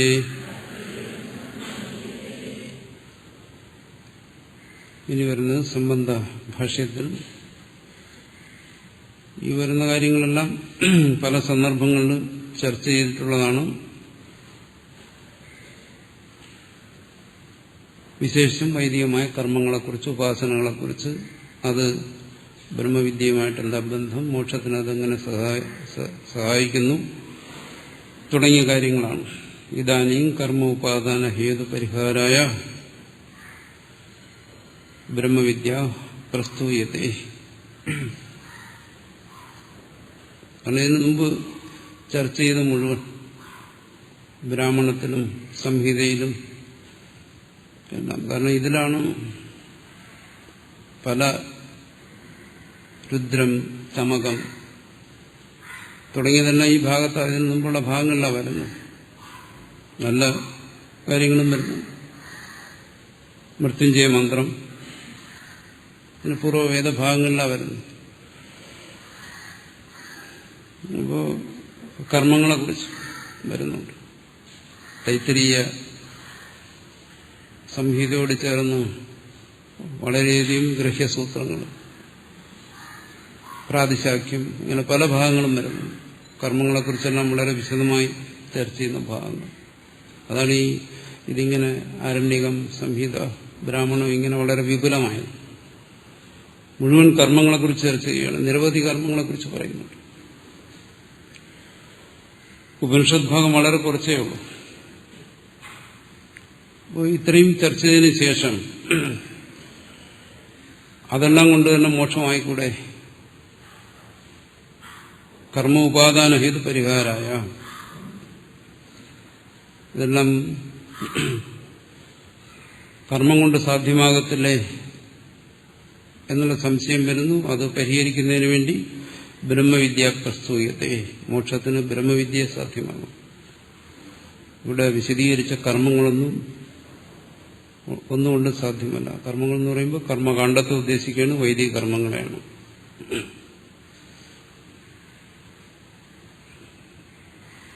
പറയുന്നത്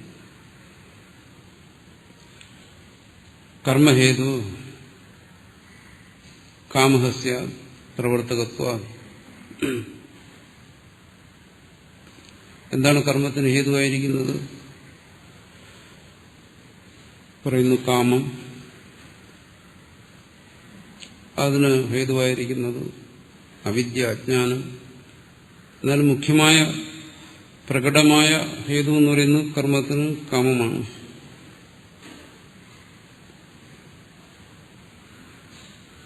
ഏത് കർമ്മമായാലും ശരി, കർമ്മം ഒരാൾ എന്തുകൊണ്ട് ചെയ്യുന്നു? ആ കർമ്മം ചെയ്യാൻ അയാൾ നിർബന്ധിതനായതുകൊണ്ട്. അതുകൊണ്ടാണ് കർമ്മം ചെയ്യുന്നത്. കർമ്മഹേതുവില്ലാതെ ഒരാൾക്ക് കർമ്മം ചെയ്യാൻ പറ്റത്തില്ല. എന്താണ് കർമ്മഹേതുവായ കാമമില്ലാതെ ഒരാൾ കർമ്മം ചെയ്യാൻ സാധ്യമേ? അത് ഭാഷ്യകാരന്റെ മുഖ്യമായ സിദ്ധാന്തമാണ്. കാമം ഇല്ലാത്തടത്ത് കർമ്മമില്ല. അപ്പോൾ നമ്മൾ പറയുന്ന നിഷ്കാമകർമ്മം എന്ന് പറയുന്നതോ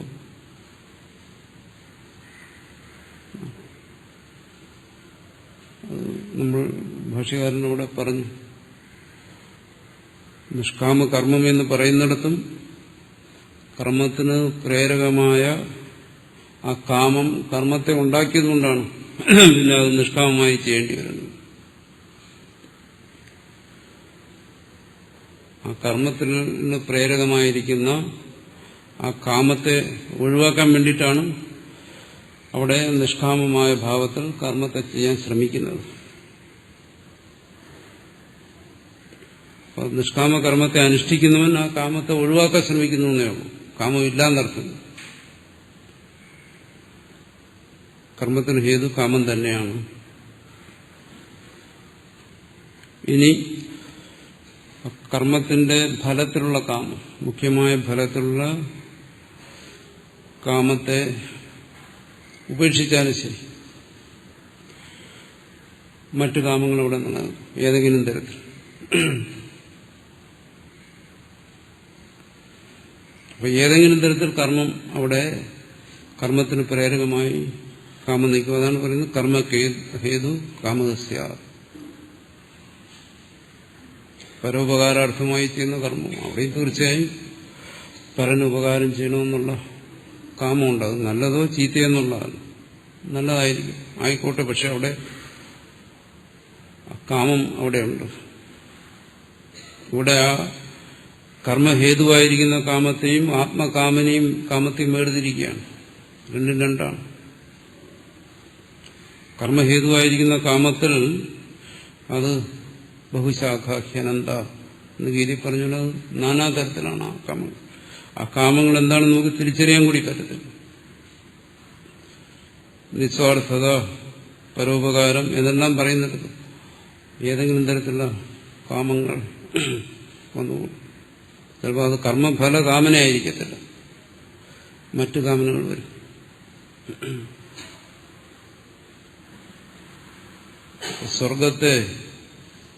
സ്വർഗമാകുന്ന ഫലത്തെ വേണ്ടി ഒരു യാഗത്തെ പറഞ്ഞു.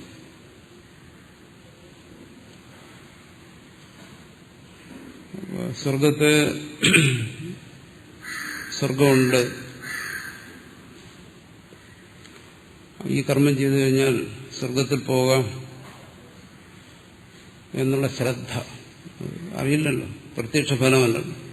ആ ശ്രദ്ധ കൊണ്ട് സ്വർഗത്തെ കാമിച്ച് ഒരുവൻ കർമ്മം ചെയ്യുന്നു. അങ്ങനെയാണ് ചെയ്തു വന്നത്. പക്ഷെ അതേ കർമ്മങ്ങളെ തന്നെ ഇന്ന് ആൾക്കാർ ചെയ്യുന്നുണ്ട്. അതേ കർമ്മങ്ങളെ വീണ്ടും അനുഷ്ഠിക്കുന്നുണ്ട്. അവർക്കറിയാം ഇതുകൊണ്ട് സ്വർഗമൊന്നും കിട്ടില്ല. സ്വർഗത്തിന്റെ കാര്യത്തിലൊന്നും യാതൊരു ഉറപ്പുമില്ല. കാരണം ആ ശ്രദ്ധ, ആസ്തിക്യ ബുദ്ധിയൊന്നും വൈദികന്മാർക്കല്ലാതെ സാധാരണ മനുഷ്യന് വരത്തില്ല.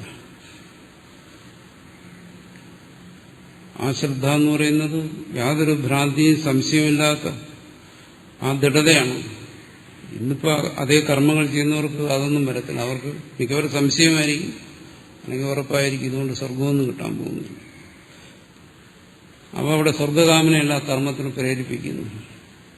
ഇന്നിപ്പോ ജ്യോതിഷ്ടവും മറ്റും ചെയ്യുന്നവർ അവർക്കെന്താണ് വിത്തകാമം. ഇത് ചെയ്തു കഴിഞ്ഞാൽ സമ്പത്തുണ്ടാവും, ഇത് ചെയ്തു കഴിഞ്ഞാൽ ഇവിടെ ഈ ലോകത്തിലുള്ള ഫലങ്ങളെ ഉദ്ദേശിച്ചാൽ ചെയ്യുന്നു. കൂടുതലും കീർത്തി ഉണ്ടാവും, പ്രശസ്തി ഉണ്ടാവും. പ്രശസ്തി ഉണ്ടായിക്കഴിഞ്ഞാൽ ആദരവ്, ബഹുമാനം ഉണ്ടാവും, ലോകത്തിൽ പ്രതിഷ്ഠയുണ്ടാവും. കാരണം മറ്റൊരു വിശ്വാസമില്ല. അപ്പൊ ഫലകാമന എന്ന് പറയുമ്പോൾ അതിൽ വിശ്വാസമില്ലാത്തവർക്കും ഫലകാമന ഉണ്ടാവും, ഇത്തരത്തിലുള്ള ഫലകാമന. അപ്പോൾ അവിടെയും കർമ്മം ഹേതുവായിരിക്കുന്ന കാമനാണ്.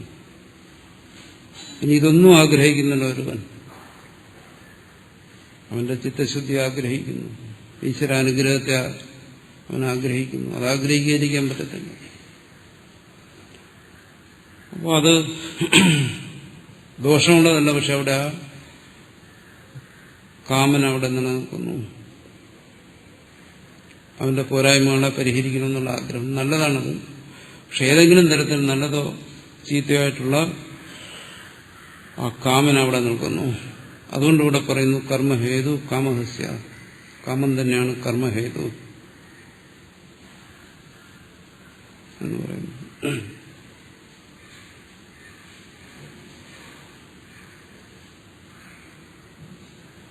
അപ്പോ കർമ്മത്തിനെ സ്വീകരിക്കുക, അതിനെ അനുഷ്ഠിക്കുക, അതിനെല്ലാം ഹേതുവായിരിക്കുന്ന എന്താണ്? കാമം. അതിനാണ് മുമ്പ് പറഞ്ഞത് കർമ്മ ഉപാദാന ഹേതു. കർമ്മത്തിന് ഉപാദാനമായിരിക്കുന്ന, അതിന് കാരണമായിരിക്കുന്ന ഹേതു എന്താണ്? കാമം. തത് പരിഹാരായ, അതിനെ പരിഹരിക്കുന്നതിന് വേണ്ടി ബ്രഹ്മവിദ്യ പ്രസ്തുയത, ബ്രഹ്മവിദ്യയുടെ ആരംഭിക്കുന്നു എന്നാണ്. ഇതുവരെ കർമ്മങ്ങളെക്കുറിച്ച് പറഞ്ഞതിന് ശേഷം ആ കർമ്മങ്ങൾക്കെല്ലാം ഹേതുവായിരിക്കുന്ന ആ കാമം ഉള്ളിലിരിക്കുന്നവൻ വൈദികൻ.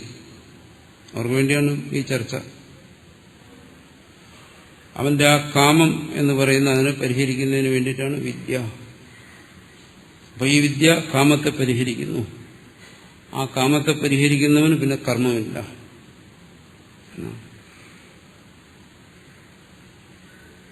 അതാണ് ഭാഷ്യകാരൻ പറയുന്നത്. കർമ്മഹേതു കാമഹസ്യ പ്രവർത്തകത്വ. മറ്റൊന്നും കർമ്മത്തിന് കാരണമല്ല. കർമ്മത്തിന് കാരണം പ്രവർത്തകമായിരിക്കുന്നത് ഈ കാമം തന്നെയാണ്. അവിദ്യയെപ്പോലും പറയുന്നില്ല. എന്തുകൊണ്ട്? ഉറക്കത്തിലും നമുക്ക് കാമമില്ല, അതുകൊണ്ട് കർമ്മങ്ങളില്ല. ജാഗ്രതത്തിൽ കാമമുണ്ട്, അവിടെ കർമ്മമുണ്ട്. അപ്പോൾ കാമമാണ് കർമ്മത്തിന് സാക്ഷാത് ഹേതുവായിരിക്കുന്നത്. പ്രവർത്തകം അതാണ്. ഏത് കർമ്മമായ, സത്കർമ്മമായാലും ശരി, ദുഷ്കർമ്മമായാലും ശരി, സകാമകർമ്മമായാലും ശരി, നിഷ്കാമകർമ്മമായാലും ശരി. ആപ്തകാമാനാം ഹി കാമാഭാവേ. ആപ്തകാമൻ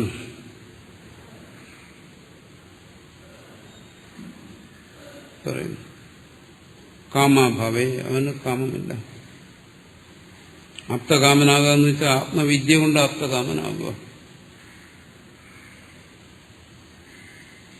കാമാഭാവേ, അവന് കാമനകളില്ല, ആഗ്രഹങ്ങളില്ല. സ്വാത്മന്യവസ്ഥാന, അവൻ പ്രതിഷ്ഠിതനാകുന്നു. മറ്റ് കാമനകളൊന്നുമില്ലെങ്കിൽ പിന്നെന്ത് ചെയ്യാൻ? അവൻ ആത്മനിഷ്ഠനാകുന്നു. പ്രവൃത്തി അനുപത്തി, പിന്നെ അവനിൽ ഈ കാമപൂർവകമായ പ്രവൃത്തികളൊന്നുമില്ല. പിന്നെ അവൻ അഗ്നിഹോത്രവും ജ്യോതിഷ്ഠോമോ ഒന്നും ചെയ്യാൻ ഒരുമ്പെടുന്നില്ല. അവൻ നിവൃത്തനായിത്തീരുന്നു. പ്രവൃത്തി അനുഭൂതി. കാമമില്ലെങ്കിൽ പ്രവൃത്തിയില്ല. കാമമുണ്ടോ? പ്രവൃത്തിയുണ്ട്. ആത്മകാമത്വേച്ച ആപ്തകാമത, അവൻ ആപ്തകാമനായിത്തീരുന്നു. പ്രവൃത്തി അനുഭൂതി എന്ന് പറഞ്ഞാൽ കാമാഭാവം. കാമാഭാവം എന്ന് വെച്ചാൽ ആപ്തകാമത. അവന് സർവകാമങ്ങളും ആപ്തമായിരിക്കുന്നു, പ്രാപ്തമായിരിക്കുന്നു എന്നർത്ഥം. ആപ്തമാകാന്ന് വെച്ചാൽ പ്രാപ്തമാകുന്നു. സർവകാമങ്ങളും ആപ്തമായി എന്ന് പറഞ്ഞാൽ എന്താണ്? കാമനകൾ കൊണ്ട് അവന്റെ മനസ്സുകളെല്ലാം നിറഞ്ഞു. അല്ലെങ്കിൽ കാമനകളിലൂടെ പ്രാപിക്കേണ്ടത് എല്ലാം അവൻ അനുഭവിച്ച് തീർന്നു. അങ്ങനെയല്ല. ഇവിടെ എന്താണ്? അവൻ ആത്മകാമിയാണ്. അവൻ ആത്മാവിനെ കാമിക്കുന്നു എന്നർത്ഥം.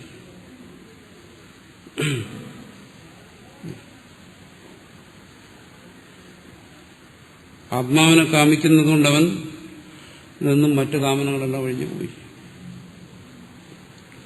ആത്മാവിനെ ശരിയായി കാമിച്ചു കഴിഞ്ഞു. അതെയോ? അല്ലെങ്കിൽ ഇതെല്ലാം നീക്കും. കുറച്ച് സമയം ആത്മകാമത്വവും വരും, പിന്നീട് വിഷയകാമനകളും വരും. അതല്ല ഇവിടെ ഉദ്ദേശിക്കുന്നു. ആത്മാഹി ബ്രഹ്മ, ആ ബ്രഹ്മസ്വരൂപമായിരിക്കുന്ന, പരമാത്മസ്വരൂപമായിരിക്കുന്ന ആത്മാവ്. ആത്മാവിനെ കാമിക്കുക എന്ന് പറഞ്ഞാൽ ആത്മാവിൽ ജിജ്ഞാസ ഉണ്ടാകുക. കേവലം ജിജ്ഞാസ ഉണ്ടായപ്പോൾ ആത്മജിജ്ഞാസ ഉണ്ടാകുന്നവർക്കെല്ലാം വിഷയ ജിജ്ഞാസ ഉണ്ടാകാം. അതുകൊണ്ട് പ്രയോജനമൊന്നുമില്ല. പിന്നെ ആപ്തകാമനെന്ന് പറയാൻ പറ്റത്തില്ല. മറിച്ച് അതിൽ ശരിയായ നിഷ്ഠയുണ്ടായിരിക്കുക. ആത്മകാമം കൊണ്ട് ബാക്കിയുള്ള കാമങ്ങളെല്ലാം ഒഴിഞ്ഞു പോവുക. അതാണ് അതിന്റെ നിഷ്ഠ എന്ന് പറയുന്നത്. ആത്മകാമന അത് എത്രമാത്രം ഉണ്ടാകാം? എന്താണ് അതിന്റെ അടയാളം? പറയുന്നു, മറ്റു കാമനകൾ മനസ്സിൽ നിന്ന് ഒഴിഞ്ഞു പോകുക. ഒഴിഞ്ഞു പോയാൽ അവൻ ആപ്തകാമനായി, ആത്മകാമനായി എന്ന് പറയും.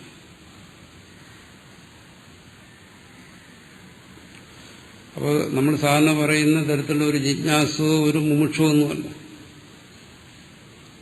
എന്തുകൊണ്ട്?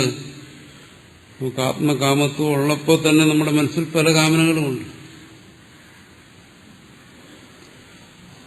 മനസ്സ് അത് മാത്രമായി നിൽക്കുന്നില്ല. ആത്മകാമത്വം ആ ബ്രഹ്മവിദ്യയിലൂടെ മാത്രം സാധ്യമാകുന്ന കാര്യമാണ്.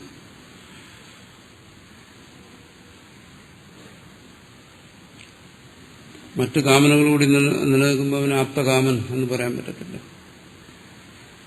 അവിടെ ആത്മകാമത്വം എന്ന് പറയുന്നത് ആത്മജ്ഞാനം കൊണ്ട് അവൻ പ്രാപിക്കുന്ന ആ കാമനയാണ് പറയുന്നത്. അത് കേവലം ഒരു ജിജ്ഞാസയല്ല. ജിജ്ഞാസന് മറ്റു കാമനകളുണ്ട്. എന്താ കാരണം? അവൻ മറ്റു കർമ്മങ്ങളിലും പ്രവർത്തിച്ചു പോകുന്നു. ഒരാൾ പറയുന്നു, എനിക്ക് മറ്റു കർമ്മങ്ങളുടെ ഒന്നും ആവശ്യമില്ല, ഞാൻ കേവലം ആത്മകാമനായി തന്നെ ഇരിക്കാൻ ആഗ്രഹിക്കുന്നു, ഞാൻ ആത്മകാമനായി ഇരിക്കേ ഉള്ളൂ എന്നൊരാൾ ആഗ്രഹിക്കുമ്പോഴും അയാൾ മറ്റു കർമ്മങ്ങൾ ചെയ്യുന്നു. മറ്റൊന്നും വേണ്ടെന്ന് ആഗ്രഹിക്കുമ്പോൾ. എന്തുകൊണ്ട്? അതിന്റെ കാമനകൾ അവിടെയുണ്ട്. അതിന്റെ കാമനകൾ സൂക്ഷ്മമായി അവനെ ബന്ധിച്ചിരിക്കുന്നു. അതുകൊണ്ടാണ് അവൻ മറ്റു കർമ്മങ്ങൾ ചെയ്യുന്നതല്ലെങ്കിൽ ചെയ്യേണ്ടി വരുന്നത്. അവന് ആത്മകാമനെന്ന് പറയാൻ പറ്റത്തില്ല. എന്നെ കൊണ്ട് മറ്റാരോ ചെയ്യിക്കുന്നു എന്ന് പറയാൻ വയ്യ. അവനെക്കൊണ്ട് മറ്റാരും ചെയ്യിക്കുന്നതാണ്. അവൻ ആത്മകാമനാണെങ്കിൽ അവനെ കൊണ്ട് മറ്റാർക്കും ഒന്നും ചെയ്യിക്കാൻ സാധ്യമല്ല. മറ്റാരെങ്കിലും ചെയ്യിക്കുന്നുണ്ടെങ്കിൽ അവൻ ആത്മകാമനല്ല. വാസ്തവത്തിൽ ആരാ അവനെ കൊണ്ട് ചെയ്യിക്കുന്നത്? ആരോ ഒരു വടിയെടുത്ത് നിന്ന് കർമ്മം ചെയ്യിക്കുകയല്ല, അവന്റെ സംസ്കാരം തന്നെ അവനെ കൊണ്ട് ചെയ്യിക്കുന്നു. അവന്റെ സംസ്കാര രൂപത്തിലുള്ള ആ കാമൻ അതാണ്. അതവനെ തിരിച്ചറിയുന്നില്ലെന്നേ ഉള്ളൂ. എന്നിട്ട് പറയുന്നു എന്താണ്? എനിക്ക് വേണ്ടാത്തത് ഞാൻ ചെയ്യുന്നു, ഇതെനിക്ക് ആവശ്യമില്ലതാണ്, ഞാൻ ആത്മകാമനാണെന്ന് വെച്ചാൽ എനിക്ക് ആത്മാവ് മാത്രം മതി. എന്നാലും ഞാനിതെല്ലാം ചെയ്യേണ്ടി വരുന്നു, മറ്റാരോ എന്നെ കൊണ്ട് ചെയ്യിക്കുന്നു എന്നാണ് അവൻ ധരിക്കുന്നത്. ചിലപ്പോൾ അതിന് ഗുരുവിനെയും കുറ്റം പറയും. ഗുരു എന്നെ കൊണ്ട് പണിയെടുപ്പിക്കുന്നു എന്ന് പറയും. ഒരു ഗുരുക്കന്മാരും ആരെയും കൊണ്ടും പണിയെടുപ്പിക്കുന്നില്ല. മറിച്ച് അവന്റെ തന്നെ സംസ്കാരമാണ് അവനെ കൊണ്ട് ചെയ്യിപ്പിക്കുന്നത്. ഗുരുക്കന്മാരതിന് നല്ല വഴി കാണിച്ചു കൊടുക്കുന്നതെന്ന് കേട്ടോ. അങ്ങനെ എന്തായാലും നിന്നിൽ കാമസംസ്കാരങ്ങളുണ്ട്, നിനക്ക് പണിയെടുത്തേ കഴിയൂ, അങ്ങനെയാണെങ്കിൽ ഇത് ചെയ്യുക, നല്ലത് ചെയ്യുക, സത്കർമ്മം ചെയ്യുക, നിഷ്കാമമായി ചെയ്യുക.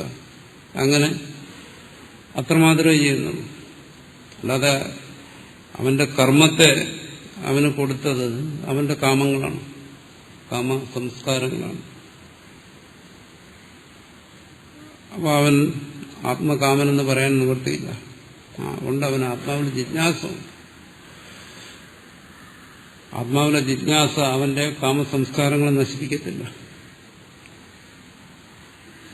അതിന്റെ സംസ്കാരമുണ്ട്. പല കാമനകളുള്ളതുപോലെ ആത്മകാമനയുണ്ട്. അത് ഇനി വിശേഷിച്ചൊരു ജിജ്ഞാസയില്ലെങ്കിലും സർവപ്രാണികളും ആത്മകാമനയുള്ളവരാണ്. മനുഷ്യൻ മാത്രമല്ല, സർവ്വജീവികൾക്കും ഉണ്ട് ആത്മകാമന. എല്ലാവരും ആത്മാവിനെ കാമിക്കുന്നുണ്ട്. അതിന് മനുഷ്യൻ തന്നെ ആവണമെന്നൊന്നുമില്ല. മനുഷ്യനിൽ വിശേഷിച്ച സംസ്കാരം കൊണ്ട് അവൻ അല്പം വിശേഷമായിട്ട് അതിരിക്കുന്നു എന്നേ ഉള്ളൂ. അതിരിക്കുന്നത് കൊണ്ട് മറ്റു കാമനകൾ ഇല്ലാതായിക്കൊള്ളണമെന്നൊന്നുമില്ല. അതാണ് ജീവൻ അനുഭവപ്പെടുന്ന ഈ ദ്വന്ദ്വാത്മകമായെന്നല്ല. ഒന്ന് ആത്മകാമനയിരിക്കുന്നു, മറ്റൊന്ന് വിഷയകാമനകളും ഇരിക്കും. അപ്പോൾ ഇവിടെ പറയുന്നത് വളരെ ഉയർന്ന ഒരു നിലയെക്കുറിച്ചാണ് പറയുന്നത്. ആ വിഷയകാമനകൾ കൊണ്ടുള്ള കർമ്മങ്ങളെല്ലാം ഒടുങ്ങി അവൻ ആത്മനിഷ്ഠനായിരിക്കുന്നു. അവിടെ കാമം ആത്മസ്വരൂപം തന്നെ. അവിടെ കാമം എന്ന് പറയുമ്പോൾ നമ്മൾ ഉദ്ദേശിക്കുന്ന ആഗ്രഹങ്ങളല്ല. ആത്മകാമം എന്ന് പറയുമ്പോൾ അവിടെ ആത്മസ്വരൂപം തന്നെ. ഇഷ്ടപ്പെട്ടതിനാണ് ആഗ്രഹിക്കുന്നത്. ആ ഇഷ്ടത്തെയാണ് കാമം എന്ന് പറയുന്നത്. ആ ഇഷ്ടമെന്ന് പറയുന്നതാണ് ആനന്ദം എന്ന് പറയുന്നത്.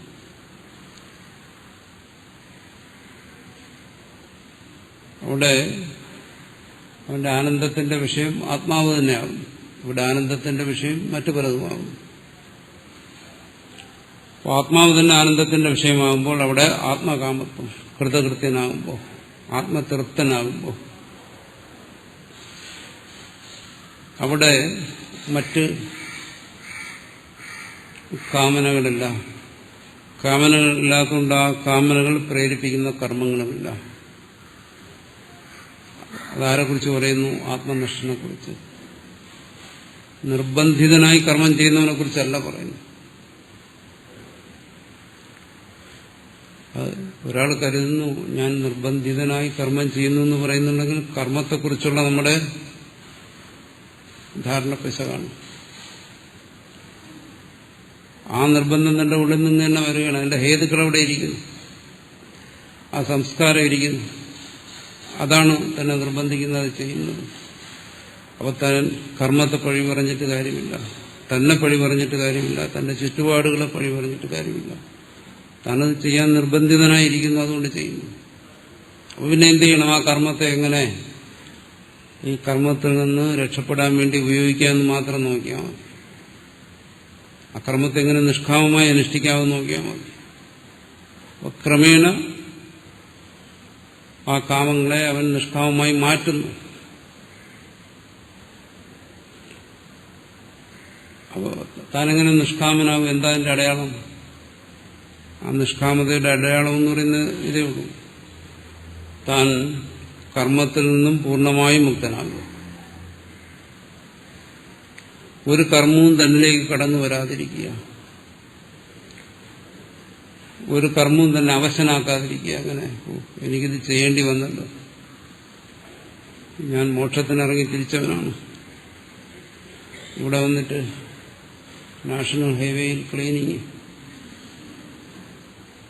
ഇങ്ങനെ മനസ്സിൽ തോന്നൽ വരാതിരിക്കുക, കർമ്മപ്രേരണ അനുഭവപ്പെടാതിരിക്കുക. ആരോ എന്നെ കൊണ്ടിത് ചെയ്യിക്കുന്നു എന്ന് പറഞ്ഞ് തന്റെ കർമ്മത്തെ സ്വയം ശപിക്കാതിരിക്കുക.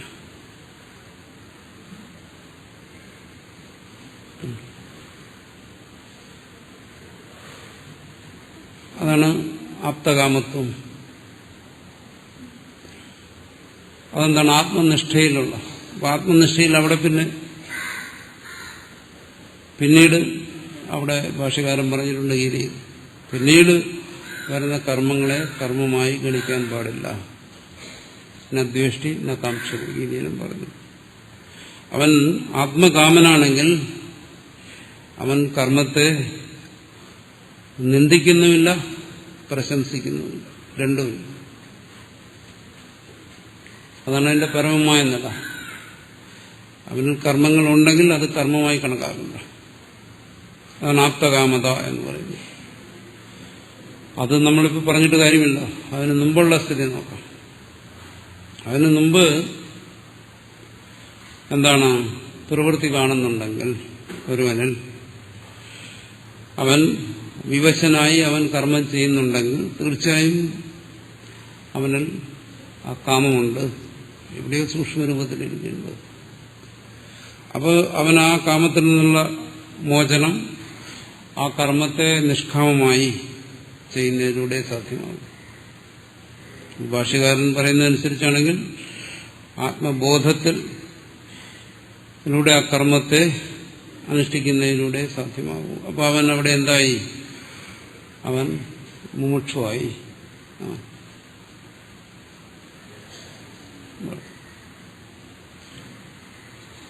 അവിടെ വിവേചനപൂർവമായി ചെയ്യുക എന്നാണ് പറയുന്നത്. അവിടെ കാമനയുള്ള കർമ്മഫലം ഇന്നതെന്ന് നിശ്ചയിക്കപ്പെട്ട ആ കർമ്മങ്ങൾ ചെയ്യാതിരിക്കുക. അവിടെയാണ് കർമ്മത്യാഗം. പിന്നെ എങ്ങനെ കർമ്മത്യാഗം? ഇന്ന കർമ്മം ചെയ്തു കഴിഞ്ഞാൽ ഇന്ന ഫലം അവശ്യമായി ഉണ്ടാകും. അപ്പോൾ ആ കർമ്മത്തിന്, ആ കർമ്മഫലത്തിനുള്ള കാമനയാണ് പ്രേരകമായിരിക്കുന്നത്. അങ്ങനെയുള്ള കർമ്മങ്ങൾ ചെയ്യാതിരിക്കുക.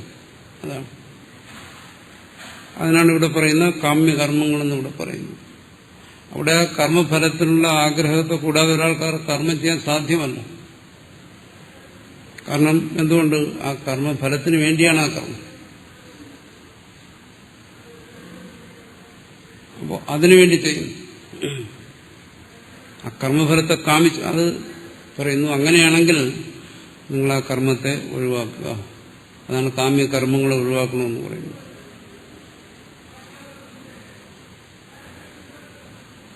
നിഷ്കാമകർമ്മങ്ങളെയല്ല. നിഷ്കാമകർമ്മത്തെ സംബന്ധിച്ച് എന്താണ്? അവിടെ ഈ കർമ്മത്തിന് ഇന്ന ഫലമാണ്, ആ ഫലം എനിക്ക് നേടണമെന്നുള്ള ആഗ്രഹമില്ല അവിടെ. അതുകൊണ്ട് ആ കർമ്മത്തെ ഒഴിവാക്കേണ്ട ആവശ്യമില്ല. കാമ്യകർമ്മങ്ങളെ സംബന്ധിച്ച് അങ്ങനെയല്ല. കർമ്മവും ഫലവും തമ്മിലുള്ള ബന്ധം അറിയാം. അതറിഞ്ഞുകൊണ്ട് തന്നെ എന്ത് ചെയ്യുന്നു? ആ കർമ്മത്തിലൂടെ ആ ഫലത്തെ ആഗ്രഹിക്കുന്നു. ആ ഫലാഗ്രഹം ഉണ്ടെങ്കിൽ മാത്രം ആ കർമ്മം ചെയ്താൽ മതി. അതാണ് സ്ഥിതി. അവിടെ ആ കർമ്മത്തെ പാടെ ഉപേക്ഷിക്കുക. സർവകർമ്മങ്ങളെയും പാടെ ഉപേക്ഷിച്ചു കഴിഞ്ഞാൽ പിന്നെ നിഷ്കാമകർമ്മം എങ്ങനെ ചെയ്യാൻ പറ്റും? സർവകർമ്മവും ത്യജിച്ചവന് പിന്നെ നിഷ്കാമകർമ്മം ചെയ്യാൻ സാധ്യമല്ല. അപ്പോൾ കാമനകളുണ്ടെങ്കിൽ നിഷ്കാമകർമ്മം ചെയ്തേ മതിയാവുന്നതാണ്. കാരണം ആ കാമനകളിലൂടെ കർമ്മം വന്നു കഴിഞ്ഞു. അപ്പോൾ കാമന കൂടാതെ പിന്നെ കർമ്മം ചെയ്യുക, നിഷ്കാമമായി ചെയ്യുക. ഇപ്പോൾ രണ്ടു കൂട്ടരാണ് പ്രധാനമായിട്ട്. ഒരു കൂട്ടർ കർമ്മവും ഫലവും തമ്മിലുള്ള ബന്ധം മനസ്സിലാക്കി ആ ഫലത്തിന് വേണ്ടി കർമ്മം ചെയ്യുന്നത് വൈദികർ. അവരോട് ഭാഷ്യകാരൻ പറയുന്നു, അത് വേണ്ട, അത് ഒഴിവാക്കുക. എങ്ങനെ? നിങ്ങളുടെ വിവേകം കൊണ്ട് മനസ്സിലാക്കുക. ഈ കർമ്മം ചെയ്ത് ഈ ഫലം ഉണ്ടാകും. ഇതിങ്ങനെ പോയിക്കൊണ്ടിരിക്കും, സംസാരം അനന്തമാകും. അതുകൊണ്ട് അത് ഉപേക്ഷിക്കുക. ആ കർമ്മങ്ങളെ പാടെ ഉപേക്ഷിക്കാൻ പറയുന്നു. അത് ഉപേക്ഷിക്കാം. പക്ഷേ അത് ഉപേക്ഷിച്ചാലും ഉള്ളിലിരുന്ന് കാമം പ്രേരിപ്പിച്ച് വീണ്ടും കർമ്മം ചെയ്യാൻ നിർബന്ധിതനാകും. അങ്ങനെ വരും. എന്തെങ്കിലും ചെയ്തേ മതിയാവും. ഒന്നും മാറാൻ പറ്റുന്നില്ല. ഇനി കർമ്മം ചെയ്യാൻ ആഗ്രഹമില്ലെങ്കിലും ചെയ്യേണ്ടി വരുന്നു. കർമ്മത്തെ വെറുത്താലും ചെയ്യേണ്ടി വരുന്നു. കർമ്മം തന്നെ വിടാതെ നിൽക്കുന്നു. അതല്ലേ, താൻ കർമ്മം ചെയ്യേണ്ടെന്ന് ആഗ്രഹിച്ചാലും ചെയ്യേണ്ടി വരിക എന്ന് പറഞ്ഞാൽ എന്താണ്? ഇപ്പൊ കർമ്മം തന്നെ പിടിച്ചിരിക്കുന്നു. താൻ കർമ്മത്തെ പിടിക്കുകയാണ്. അങ്ങനെ വരുമ്പോൾ അവിടെ നിഷ്കാമമായി തീരുക. അത് ആത്മബോധത്തിന്റെ വെളിച്ചത്തിൽ കർമ്മം ചെയ്യുക. ഈശ്വര തത്വത്തെ സ്മരിച്ചുകൊണ്ടവിടെ കർമ്മം ചെയ്യുക. ആ കർമ്മം കൊണ്ട് കാമത്തെ ഒഴിവാക്കാം. അപ്പോൾ അവിടെ കർമ്മത്യാഗവും സംഭവിക്കും. ആ കർമ്മത്യാഗത്തിന്റെ അടയാളം എന്താണ്? കാമനകൾ ഒഴിവാക്കുക. അതാണ് കർമ്മത്യാഗത്തിന്റെ അല്ല. ഉള്ളിൽ കാമനകളില്ലേ, താൻ കർമ്മത്യാഗിയായി. അതൊരു കർമ്മത്യാഗിയല്ല. കാമത്വേച്ച ആപ്തകാമത. അതിന് ആത്മകാമിയായിരിക്കണം. എന്നുവെച്ചാൽ ആത്മവിദ്യ ഉള്ളവനായിരിക്കണമെന്നർത്ഥം.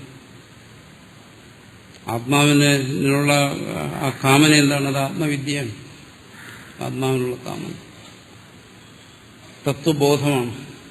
അതിനപ്പുറം അവിടെ വേറെ കാമനകളൊന്നുമില്ല. ആത്മാവ് സ്വസ്വരൂപമാണ്. അത് സംസാരശൂന്യമാണ്. അതുകൊണ്ടത് ആനന്ദസ്വരൂപമാണ്. അതിനെ ബോധിക്കുന്നു. അതാണ് ആത്മകാമത്വം, ആത്മബോധം തന്നെ. അവിടെ എന്ത് വരുന്നു? ആത്മകാമത്വം വരുന്നു. അവന് കർമ്മത്തിൽ വിവശനായി പ്രവർത്തിക്കേണ്ടി വരുന്നില്ല. അവൻ കർമ്മത്തിൽ പ്രവർത്തിച്ചാൽ അത് കർമ്മം അല്ലാതായിത്തീരുന്നു. എന്തുകൊണ്ട്? ആത്മാഹി ബ്രഹ്മ പറയുന്നു. സ്വരൂപം അത് തന്നെയാണ് പരമാർത്ഥം. കർമ്മങ്ങൾ പരമാർത്ഥമല്ല, കർമ്മകാമനകൾ പരമാർത്ഥമല്ല. തദ്വിദോഹി പരപ്രാപ്തി ഭക്ഷ്യതി. ആത്മകാമൻ, ആത്മബോധമുള്ളവൻ എന്നത് അവന് പരപ്രാപ്തി, മോക്ഷപ്രാപ്തി. അതാണ് ഇനി പറയാൻ പോകുന്നത്. മറ്റ് കാമനകളുള്ളവർക്ക് സ്വർഗാദി ലോകപ്രാപ്തി. ആത്മകാമനയുള്ളവന് പരപ്രാപ്തി എന്ന് പറയാൻ ആത്മബോധമുള്ളവന് പരമാത്മപ്രാപ്തി. ആത്മബോധത്തിൽ കാമനകൾ നശിക്കുന്നു. അതോ അവിദ്യാനിവൃത്തു സ്വാത്മന്യവസ്ഥാനം പരപ്രാപ്തി. കാമത്തിനും ഹേതുവായിരിക്കുന്ന അവിദ്യ, ആ വിദ്യാനിവൃത്തിയിൽ സ്വസ്ഥിതി, അതാണ് മോക്ഷസ്ഥിതി. കർമ്മങ്ങളിൽ നിന്നുള്ള മുക്തി, അതാണ് മോക്ഷം. അഭയം പ്രതിഷ്ഠാം വിന്ദതേ, ഇവിടെ തന്നെ ഇനി പറയും. അഭയരൂപത്തിലുള്ള ആ പ്രതിഷ്ഠയെ, നിജസ്ഥിതിയെ അവൻ നേടുന്നു. അതിന് അഭയമെന്ന് പറയുന്നു. ഭയരഹിതമാണ് എന്ന് പറഞ്ഞാൽ അവിടെ ആശങ്കകളില്ല, സംശയങ്ങളില്ല, ഉത്കണ്ഠകളില്ല.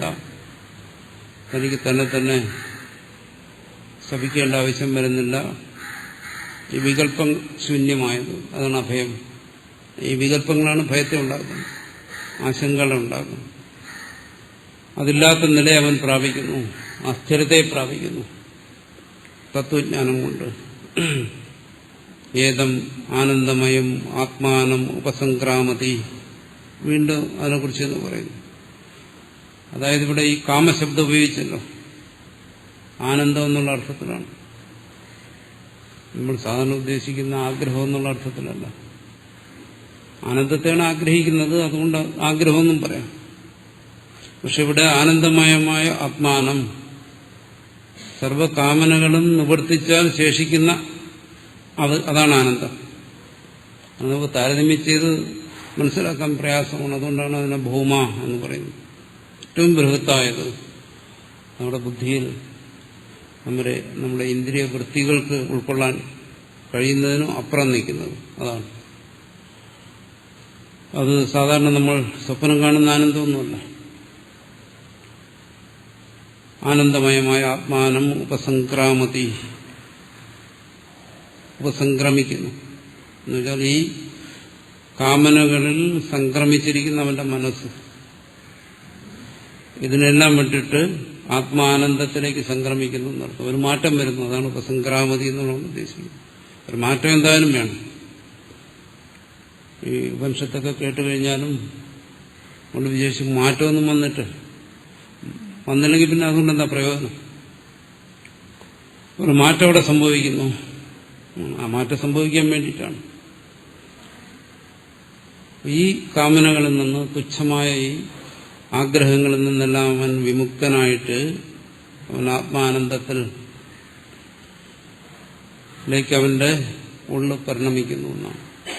അവന്റെ അന്ധഃകരണം ഈ കാമനകളെ ഗ്രഹിച്ചുകൊണ്ടിരിക്കുന്ന ഈ അന്ധഃകരണം ആ കാമനകളെല്ലാം വിട്ട് ആത്മച്ഛായയിൽ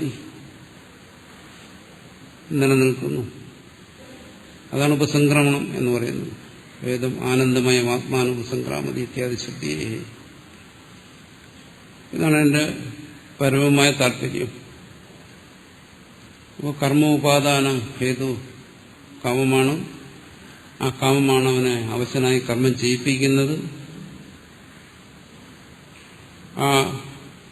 അവൻ കർമ്മത്തിൽ നിന്ന്, ആ കർമ്മത്തിൽ നിന്ന് അവശനായി ചെയ്യേണ്ടി വരുന്ന കർമ്മത്തിൽ നിന്ന് അവന് മോചനം വരണമെങ്കിൽ അതിന് ഹേതുവായിരിക്കുന്ന കാമത്തിൽ നിന്ന് മോചനം വരണം.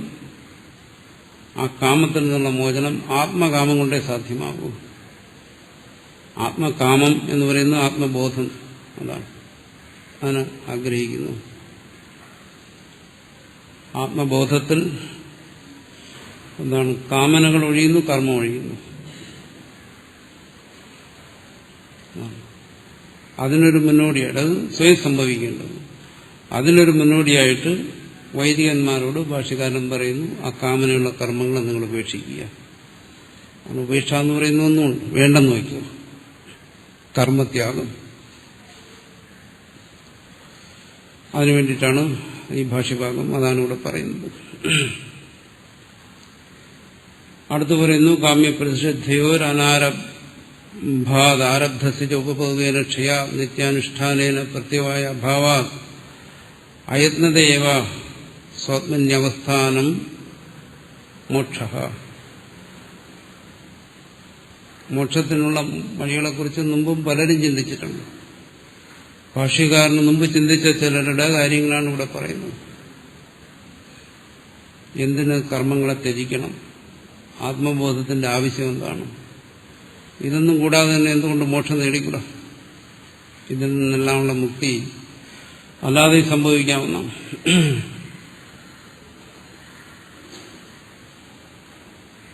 അതിന് ഐകഭവിക വാദം എന്ന് പറയും. ഇത് ഭാഷ്യത്തിനും വിശേഷത്തിനും ഇതിന്റെ വാർത്തികത്തിനും സുരേശ്വരാചാര്യ സ്വാമിയുണ്ട്, വാർത്തികമുണ്ട്. അതിനെക്കുറിച്ച് വളരെ വിശദമായി ചർച്ച ചെയ്യുന്നുണ്ട്. മോക്ഷത്തിന് ചോദിക്കുന്ന ഇതാണ്. ഇപ്പോൾ താങ്കൾ ഈ പറയുന്ന ഒരു വഴി മാത്രമേ ഉള്ളൂ, വേറെ എന്തെല്ലാം വഴികളുണ്ട്? ഒന്നെന്താണ്? കാമ്യപ്രതിഷേധയോ അനാരംഭ. ആദ്യം ഒരു കാര്യം ചെയ്യും, അങ്ങ് പറയുന്നതിനോട് ഞങ്ങൾ യോജിക്കുന്നു. ഈ കാമ്യവും നിഷിദ്ധവും ഒഴിവാക്കും. കാമ്യം കൊണ്ട് സ്വർഗത്തിൽ പോകും, നിഷിദ്ധം കൊണ്ട് നരകത്തിൽ പോകും. എന്തായാലും ഇത് രണ്ടും അനുഷ്ഠിച്ചുകൊണ്ട് മോക്ഷം നേടാൻ സാധ്യമല്ല. അതുകൊണ്ട് അതങ്ങ് ഉപേക്ഷിക്കുക. കാരണം കാമമുള്ളിടത്ത് എങ്ങനെ മോക്ഷമായിരിക്കും? കാമമുള്ളിടത്ത് എങ്ങനെ ആത്മവിദ്യ പ്രകാശിക്കും? കാമമില്ലെങ്കിൽ ഇതെങ്ങനെ ചെയ്യാൻ പറ്റും? അതുകൊണ്ട് ഇതെല്ലാം ഉപേക്ഷിക്കുക. കാമ്യപ്രതിഷിദ്ധയോർ അനാരംഭ, അതുപേക്ഷിക്കാം. ആരബ്ധസിച്ച ഉപയോഗേന ക്ഷയ, ഈ ശരീരം സ്വീകരിച്ച് ഇപ്പൊ ചെയ്യുന്ന കർമ്മങ്ങൾ, ബാക്കി നിത്യകർമ്മങ്ങളും മറ്റും ഉപഭോഗേന ക്ഷയാതെ, അതെന്തായാലും ഈ ശരീരം നശിക്കുന്നതോടുകൂടി അത് തീരുമല്ലോ. ആരംഭിച്ചതല്ലേ, പ്രാരബ്ധം പ്രകർഷേണ ആരബ്ധം, അത് ഫലം കൊടുക്കാൻ തുടങ്ങിക്കഴിഞ്ഞു, അത് നശിച്ചോളും.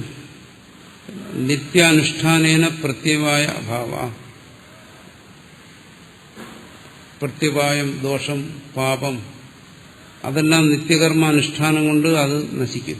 ആ നിത്യകർമ്മം അനുഷ്ഠിക്കുക, നിത്യകർമ്മങ്ങളെ അനുഷ്ഠിക്കുക എന്ന് പറയുമ്പോൾ അന്ന് നിത്യാഗ്നിഹോത്രം പോലെയുള്ള കാര്യങ്ങൾ, സന്ധ്യാവന്തനം പോലെയുള്ള കാര്യങ്ങൾ, ഗായത്രി ജപം പോലെയുള്ള കാര്യങ്ങൾ, ഇതൊക്കെ നിത്യകർമ്മത്തിൽപ്പെടുന്നതാണ്. വൈദിക നിത്യകർമ്മം, വൈദിക സന്ധ്യ, ത്രിസന്ധ്യ അനുഷ്ഠാനം, ഇതെല്ലാം നിത്യകർമ്മങ്ങൾ. ഇതനുഷ്ഠിച്ചുകൊണ്ടേയിരിക്കുക. ദോഷങ്ങൾ, എന്തെല്ലാം ദോഷങ്ങളുണ്ടോ അതെല്ലാം നശിക്കും. ഇത്രയും ചെയ്തു കഴിഞ്ഞാൽ, സാറിന് നമ്മൾ പറയാറുണ്ടല്ലോ, ഇതിൻ്റെ ഒന്നും ആവശ്യമൊന്നുമില്ല, വേദാന്തം ഒന്നും മനസ്സിലാക്കേണ്ട കാര്യമില്ല, പിന്നെന്താണ്, താൻ ചെയ്യാനുള്ള പ്രവൃത്തികളങ്ങ് ചെയ്താൽ മതി. അത് നല്ല കർമ്മങ്ങൾ ചെയ്യുക, മറ്റുള്ളവർക്ക് ഉപകാരമുള്ള കർമ്മങ്ങൾ ചെയ്യുക, മറ്റൊന്നും വേണ്ട. ഞാൻ ആർക്കും ദോഷം ചെയ്യുന്നില്ല, എനിക്ക് ഗുണം വേണമെന്ന് പറഞ്ഞ് ഞാനൊന്നും ചെയ്യുന്നില്ല എന്ന് വെച്ചാൽ കാമ്യ നിഷിദ്ധങ്ങളെല്ലാം ഞാൻ ഉപേക്ഷിച്ചിരിക്കുന്നു. ആരെങ്കിലും ദ്രോഹിക്കാൻ ചെയ്യുന്നതാണല്ലോ നിഷിദ്ധം, എനിക്ക് വേണ്ടി എന്തെങ്കിലും ചെയ്യുന്നതാണല്ലോ കാമ്യം. ഇത് രണ്ടും ഞാൻ ചെയ്യുന്നില്ല. പിന്നെ ഞാൻ ചെയ്യുന്നത് എന്താണ്? പരോപകാരം, നിത്യകർമ്മം, അത് ചെയ്യുന്നു. ഇതിത്രയും മതി, ഇതിനപ്പുറം ഒന്നും വേണ്ട, എനിക്ക് മോക്ഷം കിട്ടിക്കോളും എന്ന് പറയുന്നുണ്ടല്ലോ, അതിനെ നിഷേധിക്കുകയാണ്. അതെവിടുന്ന് മോക്ഷം കിട്ടും? അത് മോക്ഷം ദൈവം തരും, ഈശ്വരൻ തരും, അല്ലെങ്കിൽ ഗുരു തരും എന്ന് പറയുന്നുണ്ടല്ലോ. അതിനോട് ഭാഷ്യകാരൻ യോജിക്കുന്നില്ല. അയത്നതയേവ, മറ്റൊരു പരിശ്രമത്തിന്റെ ആവശ്യമില്ല, ഇത്രയും ചെയ്താൽ മതി. നിത്യകർമ്മങ്ങൾ അനുഷ്ഠിക്കുക, ഒന്നും ആഗ്രഹിക്കാതിരിക്കുക, അന്യർക്ക് ദോഷം ചെയ്യാതിരിക്കുക. അങ്ങനെ സ്വാത്മന്യവസ്ഥാനം മോക്ഷ, സ്വാത്മാവസ്ഥാന രൂപത്തിലുള്ള മോക്ഷം ഉണ്ടാകുമെന്ന് പറഞ്ഞാലോ ശരിയാകത്തില്ല. ഭാഷ്യകാരൻ പറയുന്നതെല്ലാം മോക്ഷത്തെ സംബന്ധിച്ചുള്ള ഭ്രാന്തികളാണ്. അങ്ങനെയൊന്നും ഇത് സാധ്യമല്ല. സ്വാത്മസ്ഥിതി, ആപ്തകാമത്വം, അത് സാധ്യമല്ല.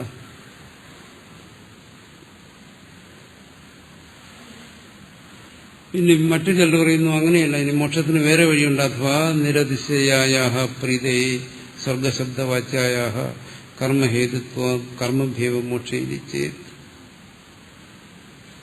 വൈദികന്മാർ വിശേഷിച്ചും പറയുന്നു, ഇന്നുള്ള ആൾക്കാരും പറയുന്നുണ്ട്. നിരതിശയമായ പ്രീതി, വളരെ സന്തോഷം, അത്യധികമായ ആനന്ദം. അതാണെന്ത് സ്വർഗശബ്ദവാച്യായ, അതാണ് സ്വർഗം എന്ന് പറയുന്നത്, നിരതിശയ ആനന്ദം. അല്ലാതെ ഇവിടുന്ന്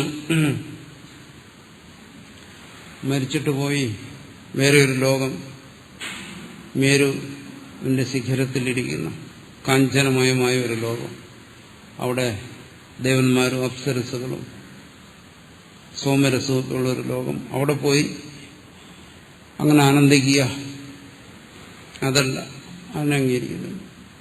വൈദികന്മാർ തന്നെ പറയുന്നുണ്ട് ഒരു ഭാഗം എന്താണ്, അങ്ങനെയൊന്നുമില്ല, ഉണ്ടെന്ന് പറയുന്നവരുണ്ട്, ഇല്ലെന്ന് പറയുന്നവരുണ്ട്. പിന്നെന്താണത്? നിരതിശയമായ പ്രീതി, ആനന്ദം, അളവറ്റ ആനന്ദം. അതാണ്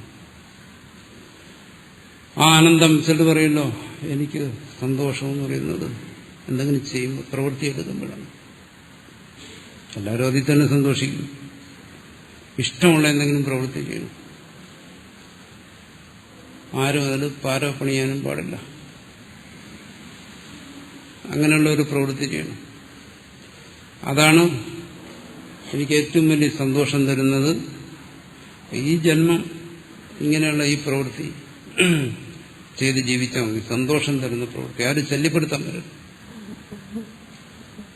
ഗുരുവിനോട് പ്രാർത്ഥിക്കുന്നതാണ്, ആരാണോ ശല്യപ്പെടുത്താൻ വരുന്നത് അവനെ ഒതുക്കി തരിക, എന്റെ പ്രവൃത്തിയിൽ എനിക്ക് ആനന്ദത്തെ തരിക, പരമമായ ആനന്ദം. എന്റെ മോക്ഷം ഇതാണ്, ഈ ജന്മം ഇങ്ങനെ എനിക്ക് മോക്ഷം, ഈ മോക്ഷം മതി. അതാണ് നിരുദ്ദേശീയ പ്രീതേഹേ സ്വർഗശബ്ദം. അതാണ് സ്വർഗം, എന്റെ സ്വർഗം, എന്റെ കർമ്മമാണ് എന്ന് പറയുന്നു.